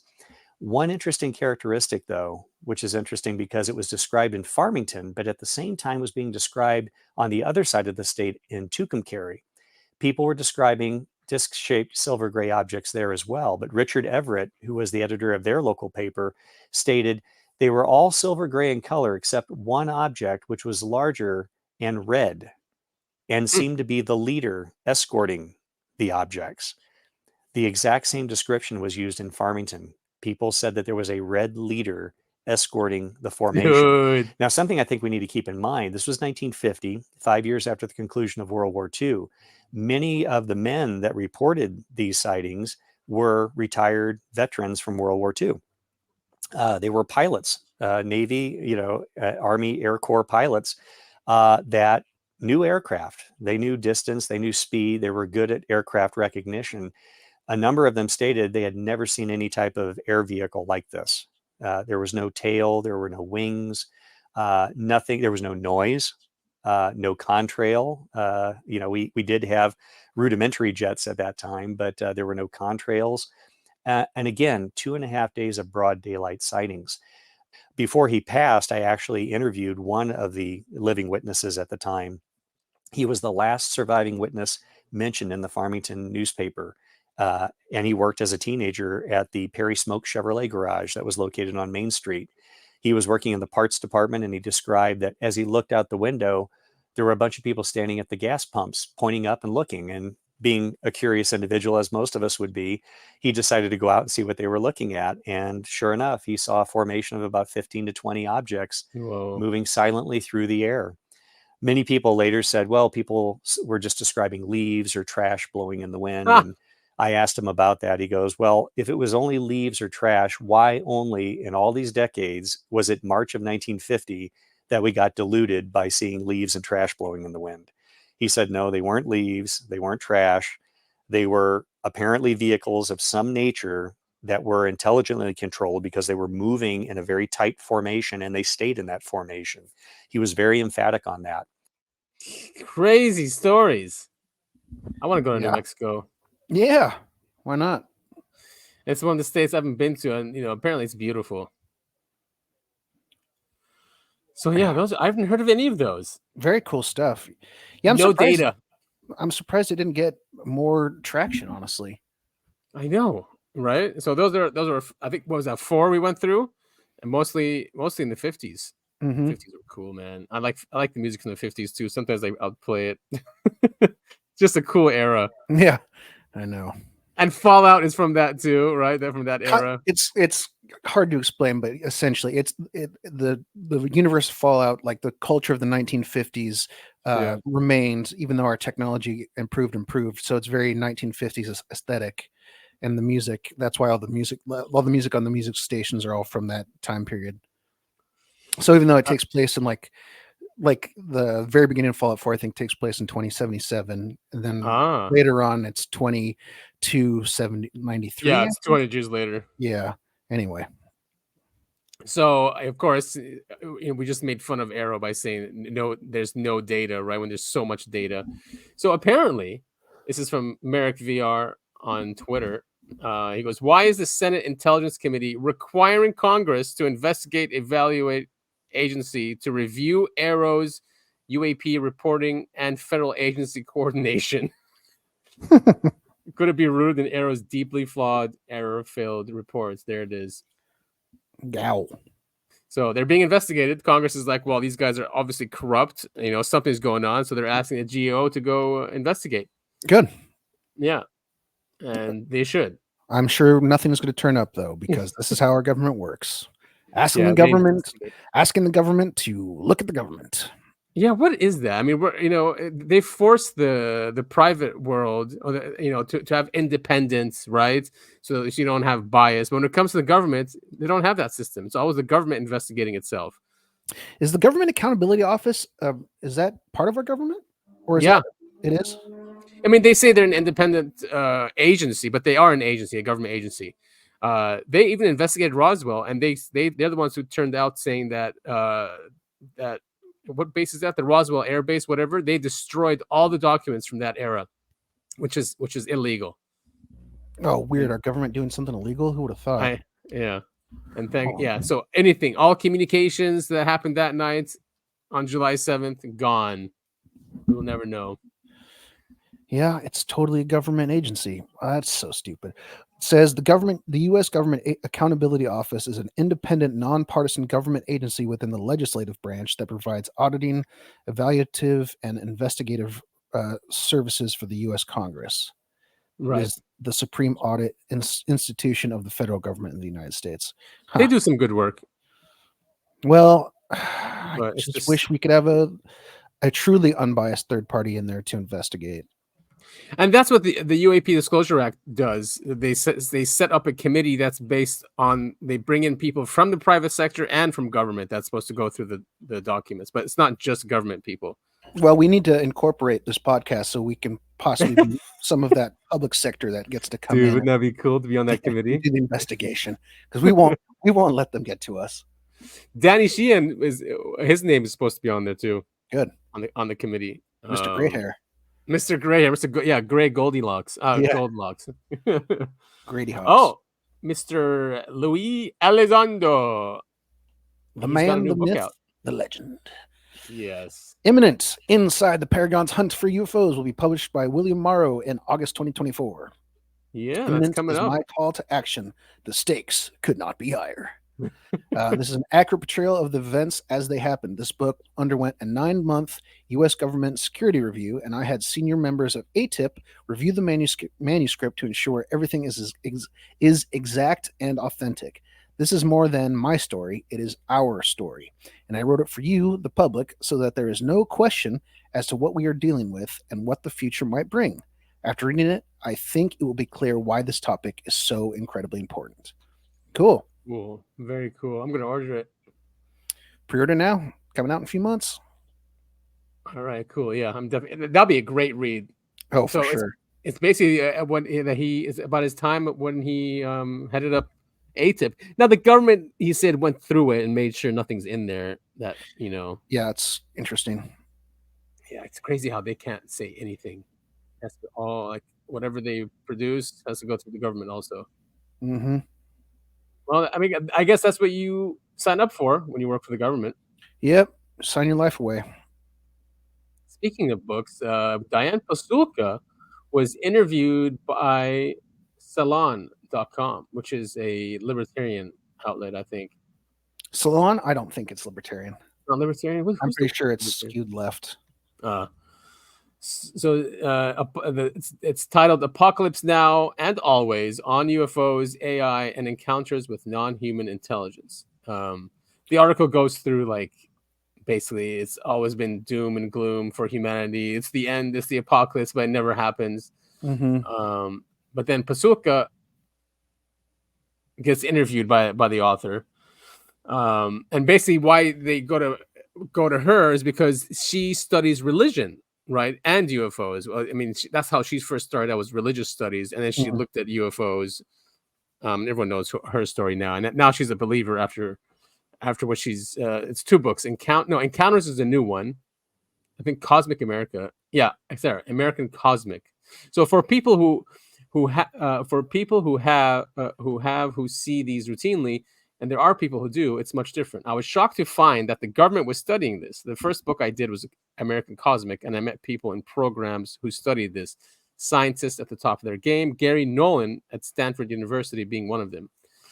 This was shocking to me. It completely reoriented me to what is going on. I also did a study of the space program. I found that the people who were creating the rocket technologies that got us off this planet believed that they were in communication with non-human intelligences on each side, Russia and the United States, each different.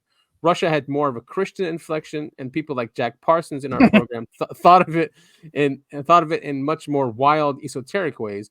But they were definitely believing that they were in contact with non-human intelligences, and these inspired their rocket calculations. That's pretty cool stuff. Yeah. And it is funny that she skipped over the whole Scientology guy. Why do I always forget names on this show? L. Ron Hubbard. Yeah, you skipped over that Jack Parsons and L. Ron Hubbard worked together pretty closely for quite some time. Yes, they did. She does mention, maybe she does here, but also like the Nation of Islam is a UFO cult. Interesting. Yeah, I never knew that until she talked about it. Are we all UFO cults at the end of the day? Yeah, I mean, yes, exactly. Chariots of the God talks about how the Bible is full of that, you know. Yeah, and like Carl Nell has said before, that they've been interacting with us for a very long time. She goes on to say, I found that the United States space program didn't really want to talk about this at all. A lot of people in those programs didn't even know who Jack Parsons was. So there was a compartmentalization that was extreme. This is how I came to recognize that there was a lot more here than what we inherit as a stereotype. And it's a great interview. She's studying this as a new form of religion. That's a good, I think that's a really good way to approach it. Right. Well, and Stephen Greenstreet is saying that too. That's religion. And even Sean Kirkpatrick was saying that you can't convince these guys it's a religious cult. Well, he's just being a dick. Oh, here it is. Nation of Islam. Yeah. Great example of religion that was formed through its founders' UFO experience and events. And the end of the world for them is happening when the UFOs will come back and reshape social relations here on Earth. That's religion here in the U.S. It's all over the world right now. Yeah, I mean, the founder of Nation of Islam said that he met Allah, God, in a mile-wide UFO. Yeah. There's also Raelism. I know this one. It's in Montreal. Oh. Where you have a person who has a UFO experience, and we have millions of people who belong to this religion. I think Raelism is saying that aliens basically created us. Yeah, interesting. Very interesting. I'd love to attend mass at one of these UFO churches. I'm sure there's plenty around where we live, honestly. Oh my God, there's tons of them. What are the ones that with Halley's Comet? What were they called? Oh, the ones that all committed suicide by jumping off the roof. Heaven's Gate. Heaven's Gate. Yeah. Clean, crisp Nikes. Great footwear. It was Nikes. Were they Nikes or were they? Yeah. So yeah, cool. I mean, and she's right. And maybe that's why also governments don't want to talk about it, because they know it just makes it we get feelings of that, or like or a religious experience, and you know, they want to be our gods, and they want the state to be what we worship. You think something ingrained in humans to be like that? Or do you think it's more of like a mystery and a curiosity? I think humans, whether they know it or not, are subconsciously drawn to the. I don't really know what the quite the right word is. Like, yeah, like we're drawn to mystery and wanting to know the truth, the things that we can't understand. But we're drawn to things we can't understand. Yeah. But yeah, I read a series of books when I was a kid called Area 51. I've told you about them before. They're great. Mm-hmm. The guy wrote them as a ex-Marine, but in his books, where aliens come out and, we're interacting with them, even though the aliens are far superior to us and they're trying to control us using government and religion and all this stuff. And it's revealed near the end of one of the last books that religions were we were genetically altered by these aliens, and in our genes they put in a gene that we have a need or desire to worship a higher being, and that's how the aliens infiltrated all of our societies, because they claim to be gods. Yeah, and that makes us easier to control that way. Yeah, exactly. And there's also all that stuff. I've said on the show before, I was raised Catholic, and there's all these rituals during Mass. You have to sit at certain times, you stand at certain times, you kneel at certain times, you sing and you chant, you pray all at the same time. There's the body and blood of Christ. It is a very, trying to look at it objectively. Again, I don't think religion is a bad thing. Not at all. It's a great way to build a community and have healthy, happy, and well-meaning people around you, and that's obviously a huge positive. But there's structure. It gives structure, and it provides a sense of morality, which is really important. But there is a lot of stuff about church that it does, like when to sit, when to stand, when to kneel. It's ingrained in us at certain points where this is how it's done, so you have to do it. But no one kind of goes like, why? No one asks. You just do it. Yeah, because everyone else is doing it. Right. So this came up. I'm not really sure. Okay, so it's on archive.org. So this site is not around anymore. I think this guy worked in special access programs, and he wrote. And he wrote this about the secrecy of this subject. Like he goes, the elite involved in the black programs are among the smartest people on the planet, but even so remain deeply puzzled by much of what they've learned. They tend to regard the public with disdain, like undisciplined and unruly children incapable of handling information of extraordinary complexity.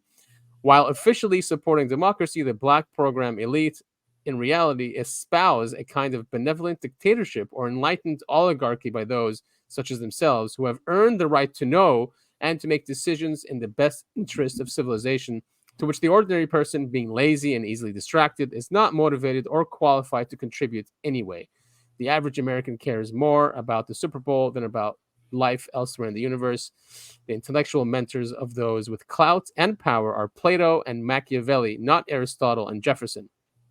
Over the past 50 years, the highest courts have accepted and upheld the precedents of national security over the First and Fourth Amendments. So even if the public wanted to know, that would not constitute a legal need or right to know. The elites are doing their patriotic duty by trying to control the situation within the established rules of national security. Woofa duffa. Yeah, I mean, there's some truth in there. I mean, lazy and easily distracted. Lazy, I'm not so sure about. I mean, I feel like I'm lazy, but at the same time, I work 5 days a week, 40 plus hours. I take care of myself, clean up after myself. But I don't, I think of lazy as like physical effort, and I just don't think that's the case for most Americans. We're just browbeaten. But the easily distracted thing, I totally agree with. I mean, look at all of the media where we have access to now, especially with the dawn of the internet. We've got all these different websites like Netflix or YouTube where you can watch countless. You can never watch it all. Never. And then you've got video games and books and art and all this other stuff that keeps you. I don't necessarily think it's all bad. I mean, I think at the end of the day, if you're happy and having a good time, it's not a waste of time. Right. Yeah, I think they're saying that they don't want the everyday person to start questioning things. Yeah, and not be involved in policy regarding this. For national security. I mean, I get it. The thing is that it just seems like it's just for the benefit of a small group and not really for the nation, because Right. they've forgotten about the nation. I don't think people would care that much if they were taken care of and the economy was good and inflation was okay and there wasn't such a disparity between the rich and poor. You know what I mean? Oh yeah, tell me about it. I've seen article after article posted this week all over news sites saying the economy isn't bad. Why do Americans seem to live in this other bubble where they think the economy is bad? And it's like, bro, go rent an apartment, go buy groceries, and go look at the gas prices and tell me. Look at eggs. I can't believe it's normal now that eggs are $5, $6. It doesn't sound like a lot of money now, but we've gotten used to it. But if you say two years ago that eggs would be $6, that's insane.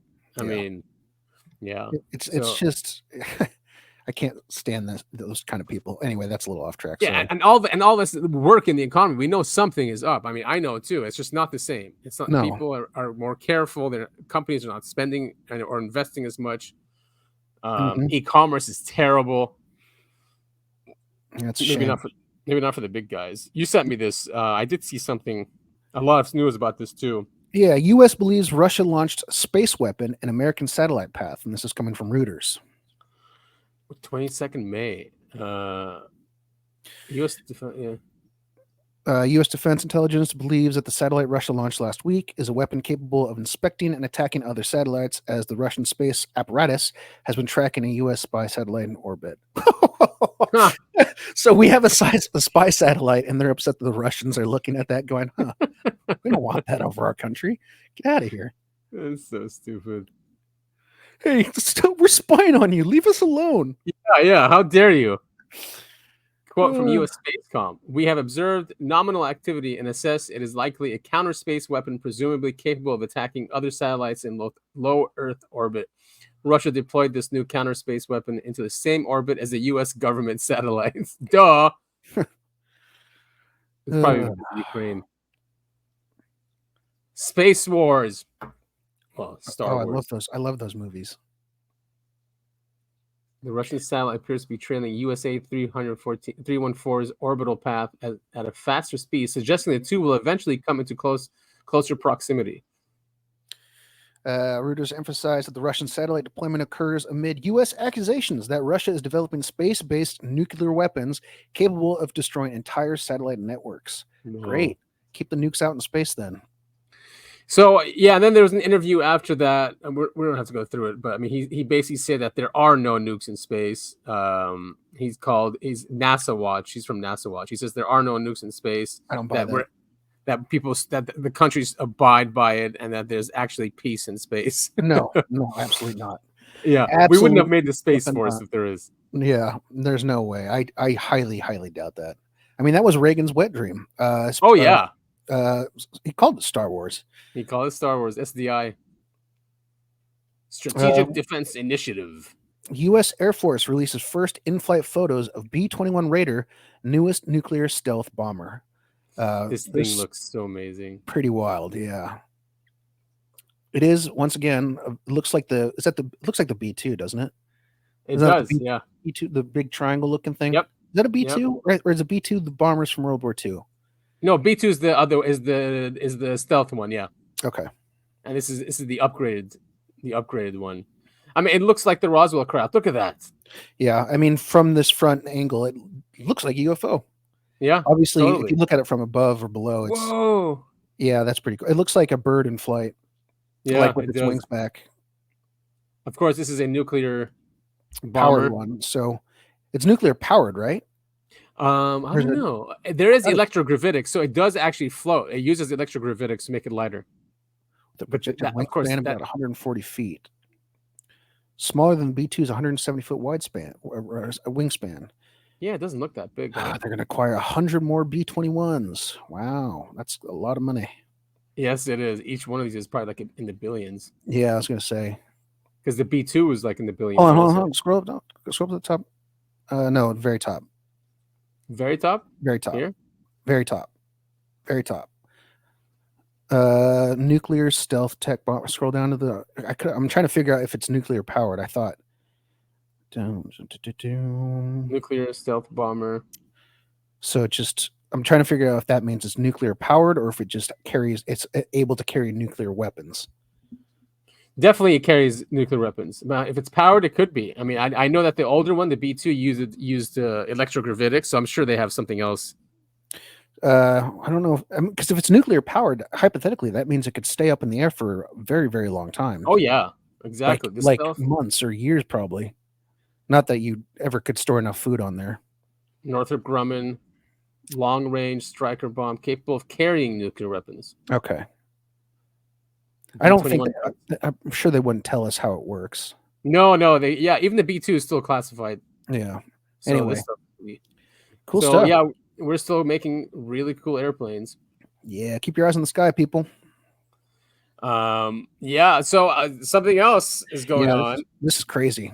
So remember during COVID? Remember during COVID when all the CEOs retired or right before COVID happened in 2019? So something similar is happening. Rats leaving the sinking ship. JP Morgan CEO Jamie Dimon, I have no idea, signals retirement is closer than ever. Davis Forum founder Klaus Schwab to step down. FDIC chair Martin Grunberg to step down as new bank rules loom. HSBC CEO announces surprise retirement. These are all titles of articles that have come out the last couple days. Damn. Diamond, FDIC guy, HSBC guy, and now Schwab in the last 2 days. Bank run and buy what you need now. Oh, Vanguard CEO also. Wow, that's a big one. What? All guilty of crimes against humanity, not retiring. They were retired. I don't think people like this ever really truly retire. They're going to be pulling the strings somewhere. Nice little gift there. Another one. Rats jumping off the ship. But yeah, I'm always worried when I see all these guys start retiring. You sent me a rare footage of the apparition of the Blessed Virgin Mary in Tapao, Vietnam. Now, this just looks like... This could be anything. Yeah. I mean, people have been seeing pictures of Jesus in their toast for many years now. Obviously, this footage is from 1999, so it's not great footage. It's a handheld cam from out of someone's backyard, I'm assuming. Cameras all over the place. It's like when my mom used to tape my soccer games when I was a kid. Hi, Mom. This is what this reminds me of.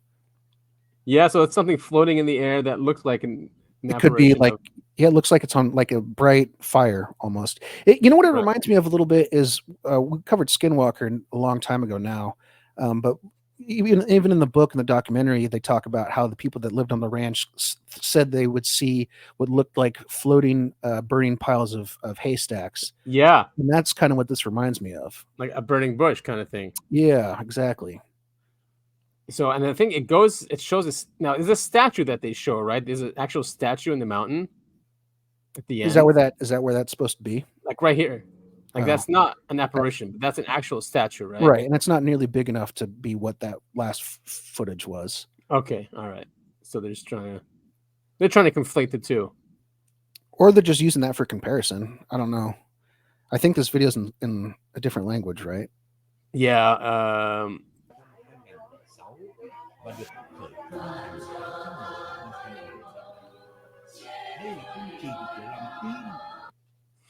I don't know. Vietnam is really cool if you ever get a chance to go, though. Everyone out there. Oh yeah, we've talked about that. I mean, I like Asia in general. Just the life there is much cheaper. The food's great. The people are awesome. Amazing. And when I was smoking cigarettes were like $1. It was like a pack of cigarettes and a lighter. Man, they chain smoke like crazy there. Oh yeah. Especially Vietnam. So this you sent me. What day was this? 6 days ago, early in the week. Damn.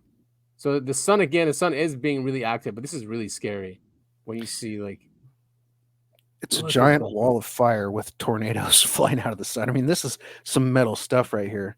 I can't remember what the size of this is supposed to be, but this is like magnitudes larger than Earth is. That's like hundreds of Earth. Yeah. I think we're like a dot right here. Yeah, exactly. I mean, this is a huge wall of fire that can't even be comprehended by human minds. I mean, this is truly some Lovecraftian stuff. And then, the little corona jumped off there. Watch here, yeah. Zoom. Boom! Oh, yeah. That's really cool. and very scary. Damn. Wow. Anyway, really cool footage. Our sun, when you get to see footage like this, because obviously you can't stare at the sun, not good for your eyes, even with sunglasses on. So they have special telescopes pointed at the sun with different filters on, so they can actually look at the different phenomena that's going on there, and it's really cool to see. Yeah, I used to have a filter for the sun on my telescope, and you can see sunspots. So cool. Yeah, I miss having a telescope like that. So when you first sent me this, it said that it is canceled indefinitely, but now it says that there's a new date. Okay. Yeah, because So when I Boeing- sent you this, it was because when I found the article, there's like more problems for Boeing. Boeing indefinitely suspends their Starliner launch, but now they're saying that they have a new target date. Yep, there's a new target date. Boeing obviously has been in the news a lot recently. We've covered it the last few weeks.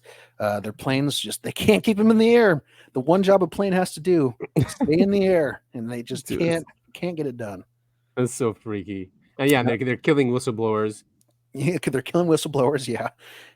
Now they're pushing back launches of their Boeing space flight. Did I send you the article about there was also a rocket test for SpaceX that exploded? It was just a rocket test though, so no, I don't think I saw that. No one died or anything. It was just a test and it failed. Oh, so They had okay. to push back the launch.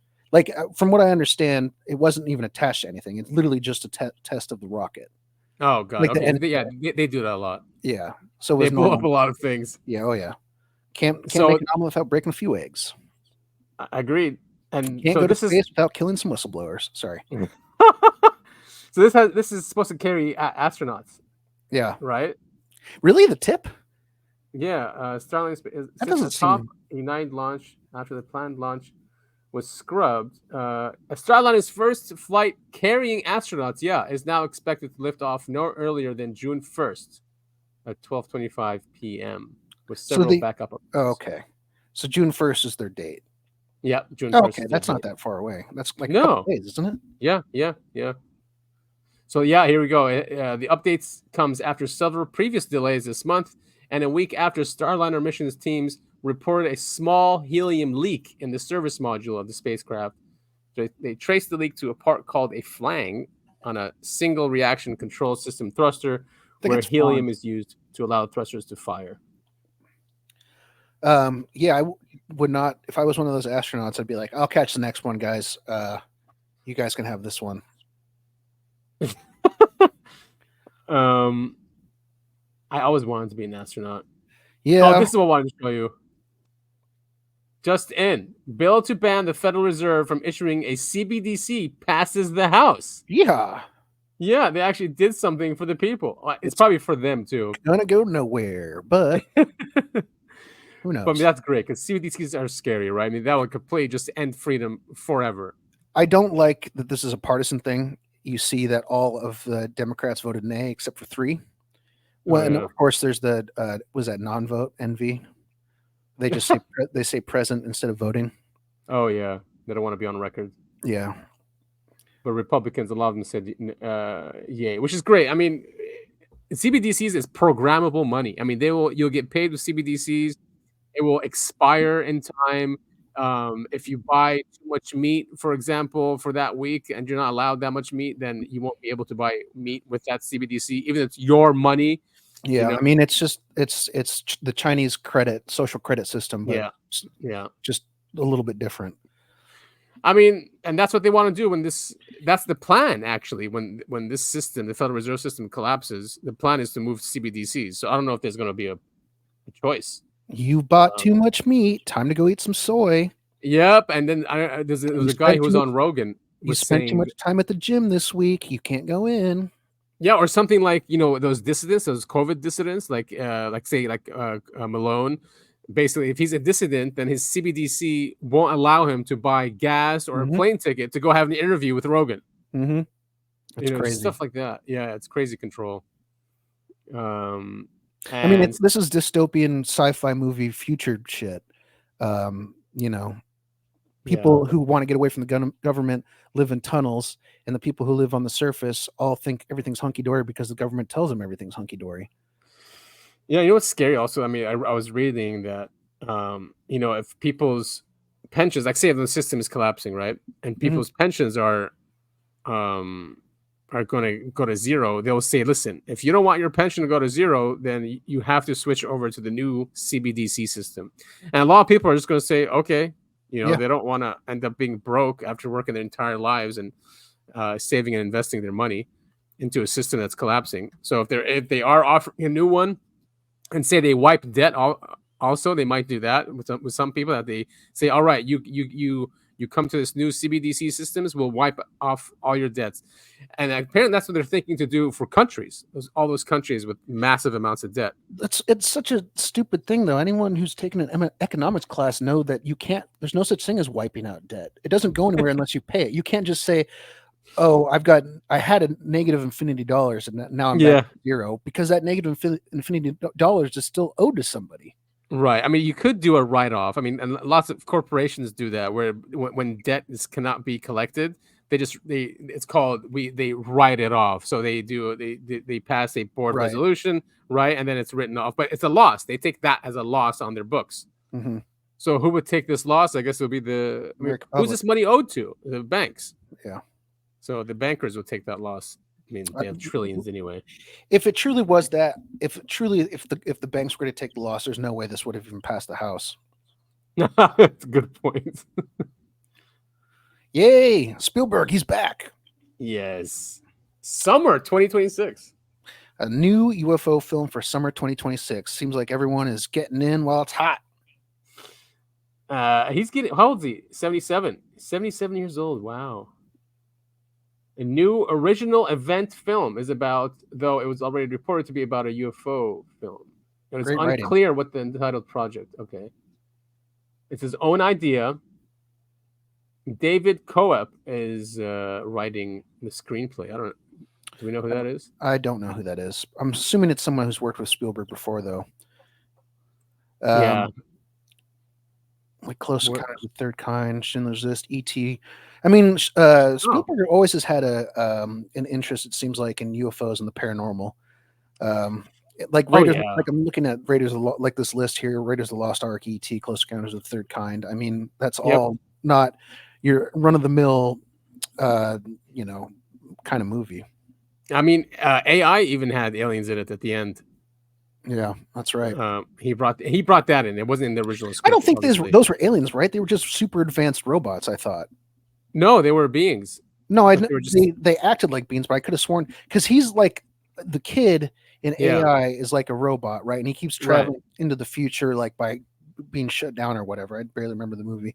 He gets, and at the very last scene is with those alien beings, but I always assumed those were just the very super advanced, like AI robots of the future. I mean, they'll definitely advance or and even consciously advance, because they'll make the craft with their consciousness. They'll just like, come together and disassemble like in seconds. Yeah.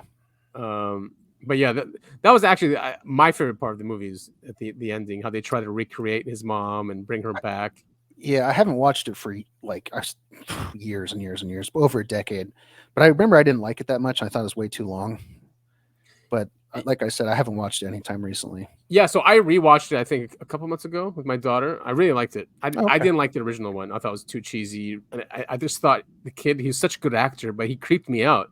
So isn't it the same kid from The Sixth Sense? Yes, it's that guy. Yeah. Yeah. And what's he doing? movie. I wonder what that guy's doing now.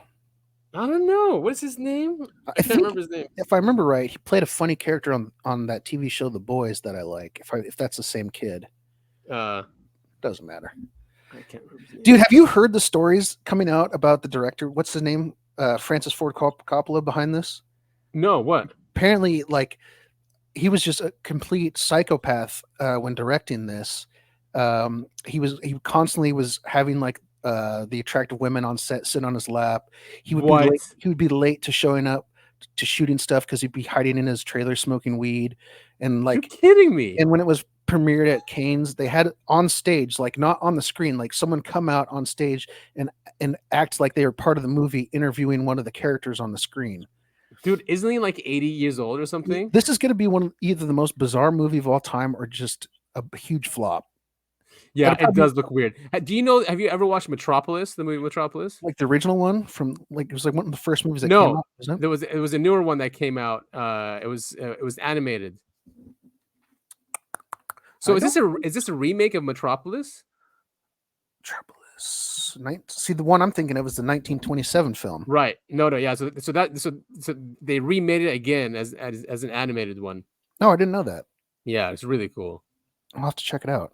Yeah, you'd love it. So that's what this reminds me of, but I guess it's not. So Megalopolis, it does look like it's some apocalyptic movie in a way, right? Woo! It doesn't. Anyway, let's watch the trailer. It doesn't say much to the trailer, but like you said, it could be a complete flop or it could be really, really good.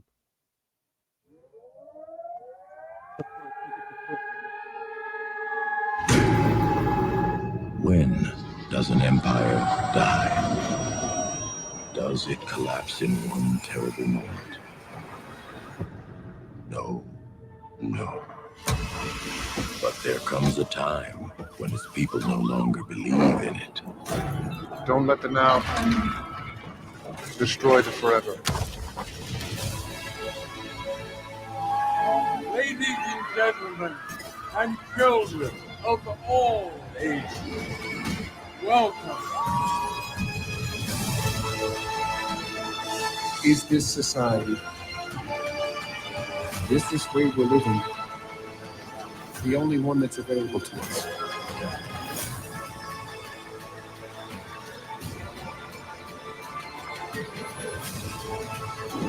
We are taking our city back. And when we ask these questions, when there's a dialogue about them, that basically is a utopia. I like Adam Driver. Yeah, me too. Very cool. Yeah, it's a good trailer, as in it doesn't give any of the story away, and it's obviously very well edited, so you get a bunch of good shots and cool colors and cool concepts in there without knowing what the story is. I appreciate that, but yeah, it's going to be a wild one. I think it's going to be one of those ones that's not super popular when it comes out, but then it'll gain a lot of traction over the years. One of those. It's so weird, and it's not one of our stupid cookie cutter Disney films that every studio is doing nowadays. We watched a movie last night. I think it's called Judge or The Judge or something, and we were talking like we don't release movies. It's 10 years old, and we were talking about they don't release movies like that anymore. Like good drama with a great cast, and it has to be like crazy Marvel superhero shit. I know. Yeah, we just got oversaturated, and now, I was just reading like, what was the big movie that came out this past weekend? Furiosa, the Mad Max. Prequel. Okay. Apparently, it's flopped super hard, and this is the worst opening weekend for a Memorial Day weekend in 41 years. Dude, that's too bad. I think it's their fault because I even got confused. I thought it was like a TV show. Yeah, the marketing wasn't that great. Right. But I mean, apparently Fury Road, which is a great film, got great critical reviews and everyone loved it, but that was apparently a huge flop as well, and I didn't know that. I didn't know that. It's an expensive movie that didn't make very much money. I'm surprised he was allowed to make this one. Right, like Charlize Theron, she's in there, right? She's great in that. She was the Furiosa and the Mad Max, but they got a different actress to play because this is a prequel to play Furiosa, so she's much younger. All right. Well, there was some Israel stuff I was going to share, but we're coming up to 2 hours, so maybe we can just share our representative, the representative of the free world, or maybe as our declining empire. Administration working around the clock to free the remaining hostages, just as we have freed hostages already. And here with us today is Hirsch Goldberg Poland, and it's still he is not here with us, but he's still being held by Hamas. And Rachel and John are here with us. Stand up, guys. My administration working around the clock to free the remaining hostages. All right, it's not funny, but it's sad. It is sad, and it's always timely. It's like while this empire is declining, of course he's going to be the leader. I can't believe they really want him to run another 4 years. I mean, isn't that nuts? He can't be in charge at this point. No way. Like there's no way he's making any kind of actual decisions. He's reading answers from cue cards, and even even have the mainstream media saying they've never ever seen this before from a president, where you can't just answer questions. And he goes, Rachel and Joey stand up. I mean, he's supposed to be with Trump, right? It's next week, I think. They're supposed to Are they be actually doing debating. it? They're doing it. Oh God, that's just great, just fucking great. So he's gonna be screaming because he's gonna be hopped up on whatever. Well, here's that's why I was asking if they're going to do it, because last I heard Trump said he'll only agree to do it if Biden takes a drug test before he goes on stage, because he wants to know what uppers they're putting him on. Trump is hilarious, man. I mean, and that was the last I heard about it, and it doesn't seem like, I didn't think it was actually to go forward. Oh, so maybe not. Did you hear he went to the Libertarian convention? He got booed. Yeah, I was reading that this morning. He got booed, and he was telling them, if you vote for me, unless you guys want to lose again. But they picked their candidate. I forget his name. He's a doctor. He's pretty good, actually. He said he'll abolish all these agencies. Obviously, he's not going to win. I wish he would, but he'll abolish all these agencies. He'll cut all military aid to everyone and Israel, obviously. He wouldn't be sending weapons over there, and so his stance on Israel is pretty good. You were right. They have agreed to a debate in June, it looks like. In June? Sweet. Yeah, That should be fun. just Googled it. CNN had a story 2 days ago. New York Times said a week ago that they agreed to 2 debates. Oh, wow. First debate is expected to be held in late June on CNN, and I can't look at the rest of the article because Times has a paywall. Anyway. All right, so this is our last one. So the pier built by American invaders in Gaza has been washed away. Oh, no. $300 million. It did look okay. This is really funny. I had no idea this happened because I kept seeing people on Reddit going, "Oh, look at you idiot Republicans saying that we don't know how to spend our money properly. We just built this great pier," and everyone's going like, they spent millions of dollars on this skinny little pier that looks like it's about to fall apart, and everyone's like, "Oh, you're just saying that because Biden's in office." And then I didn't realize it had fallen apart. But it just happened. It just happened before we started. Oh wow. So we can't even build piers anymore. I mean, what is going on? What is going on? Well, we can build piers, but that does not look like a great. I mean, look how thin it is. Yeah, it doesn't even look like it's... If you want a pier that is sturdy and stable, you build it like a good one. What they did was just build like a really thin tire track. Like when I saw it, there's a picture showing from space too. It looked really intricate and long, and so strange. Who knows? They probably had crazy storms. I guess some of it is out there.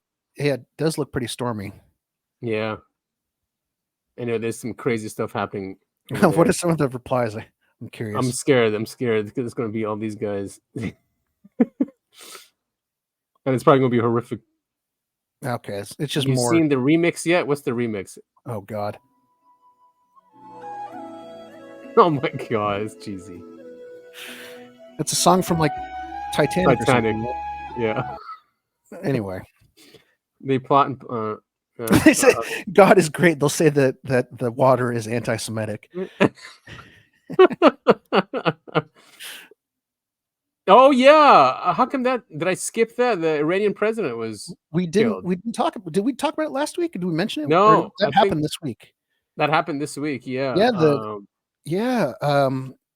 Go ahead. Yeah. Here we go. Iranian president's helicopter crashed. Yeah. But they were saying, like, when the article first, or when the crash first happened, they said he had a rough landing.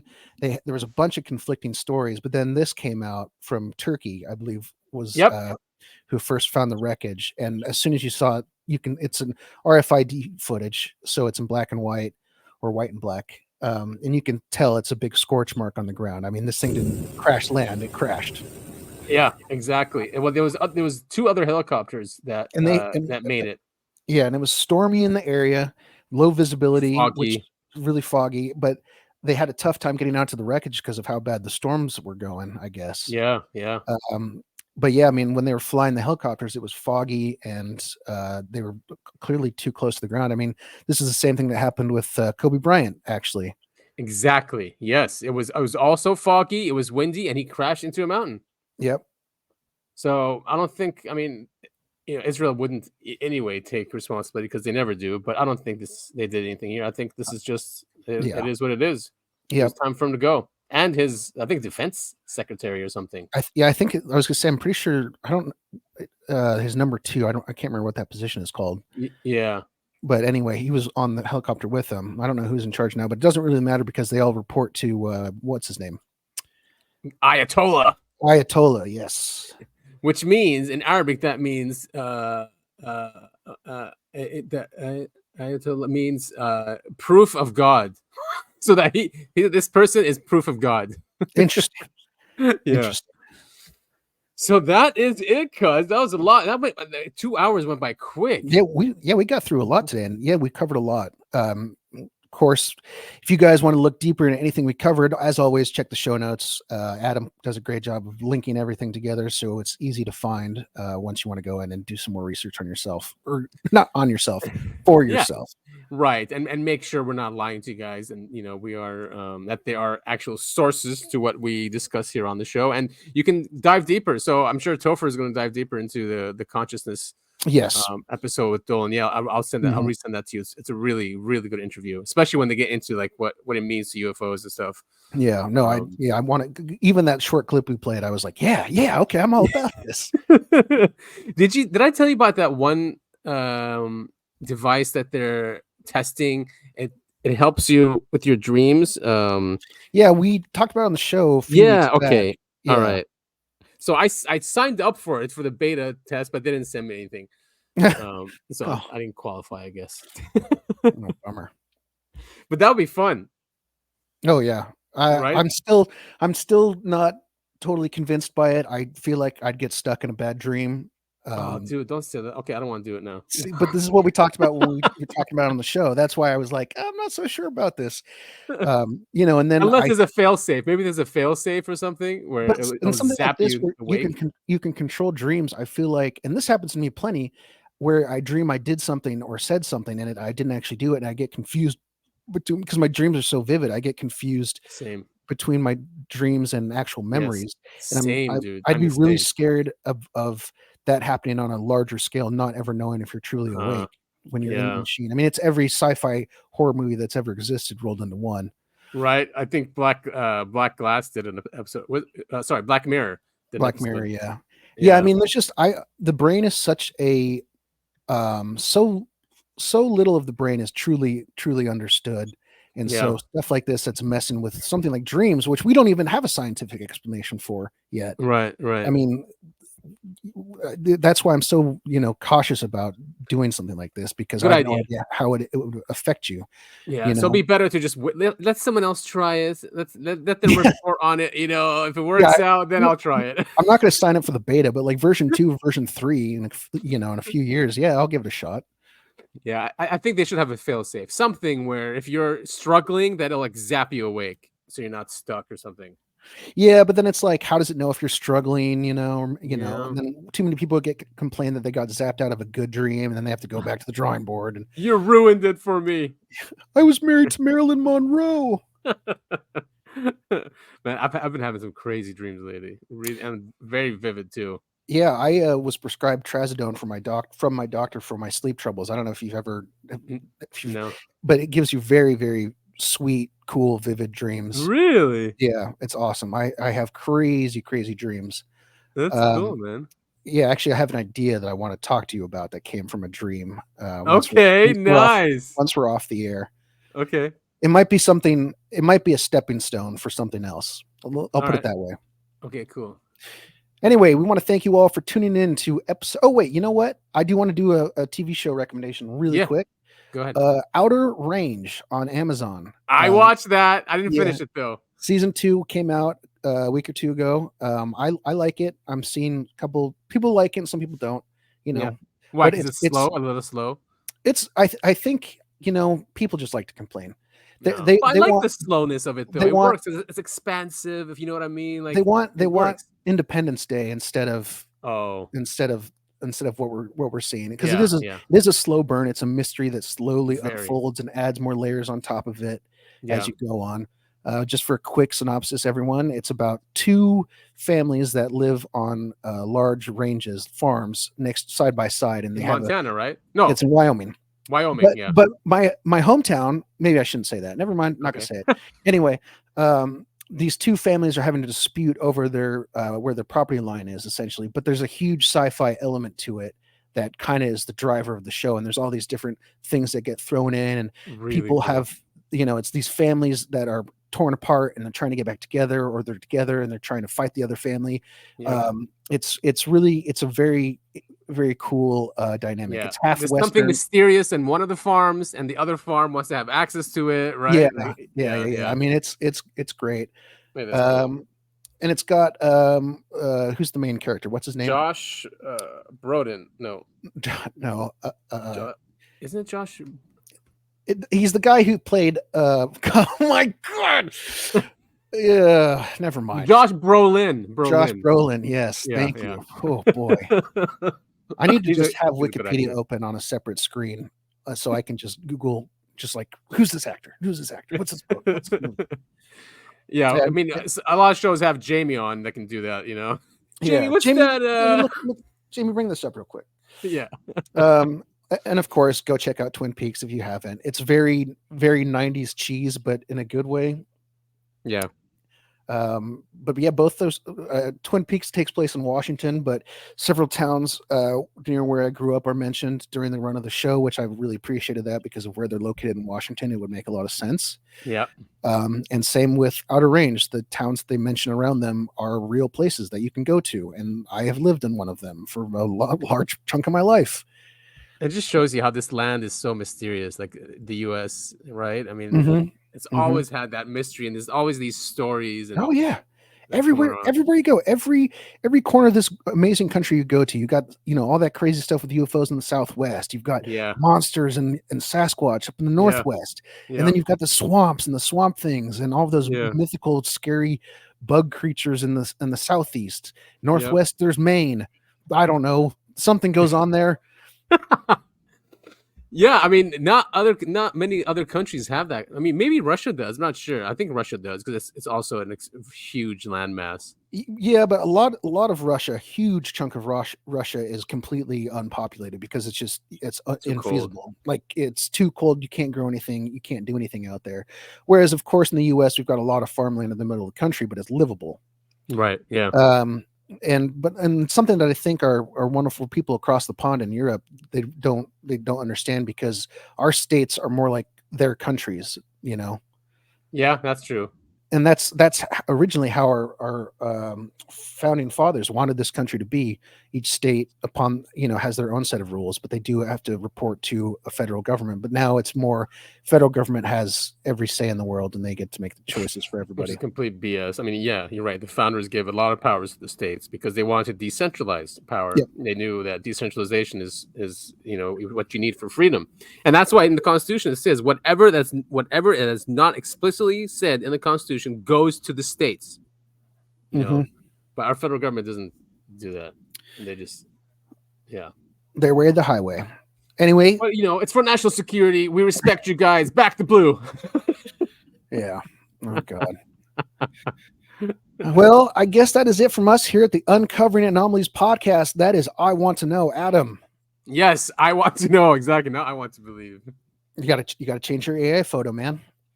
Oh yeah, good catch. Okay, you gotta change and say I want to believe, or I want to know. Always when we do this show, I want a cigarette. Any ideas for the title of this episode? I don't. We should workshop some here. Yeah. What do you think? What do you think?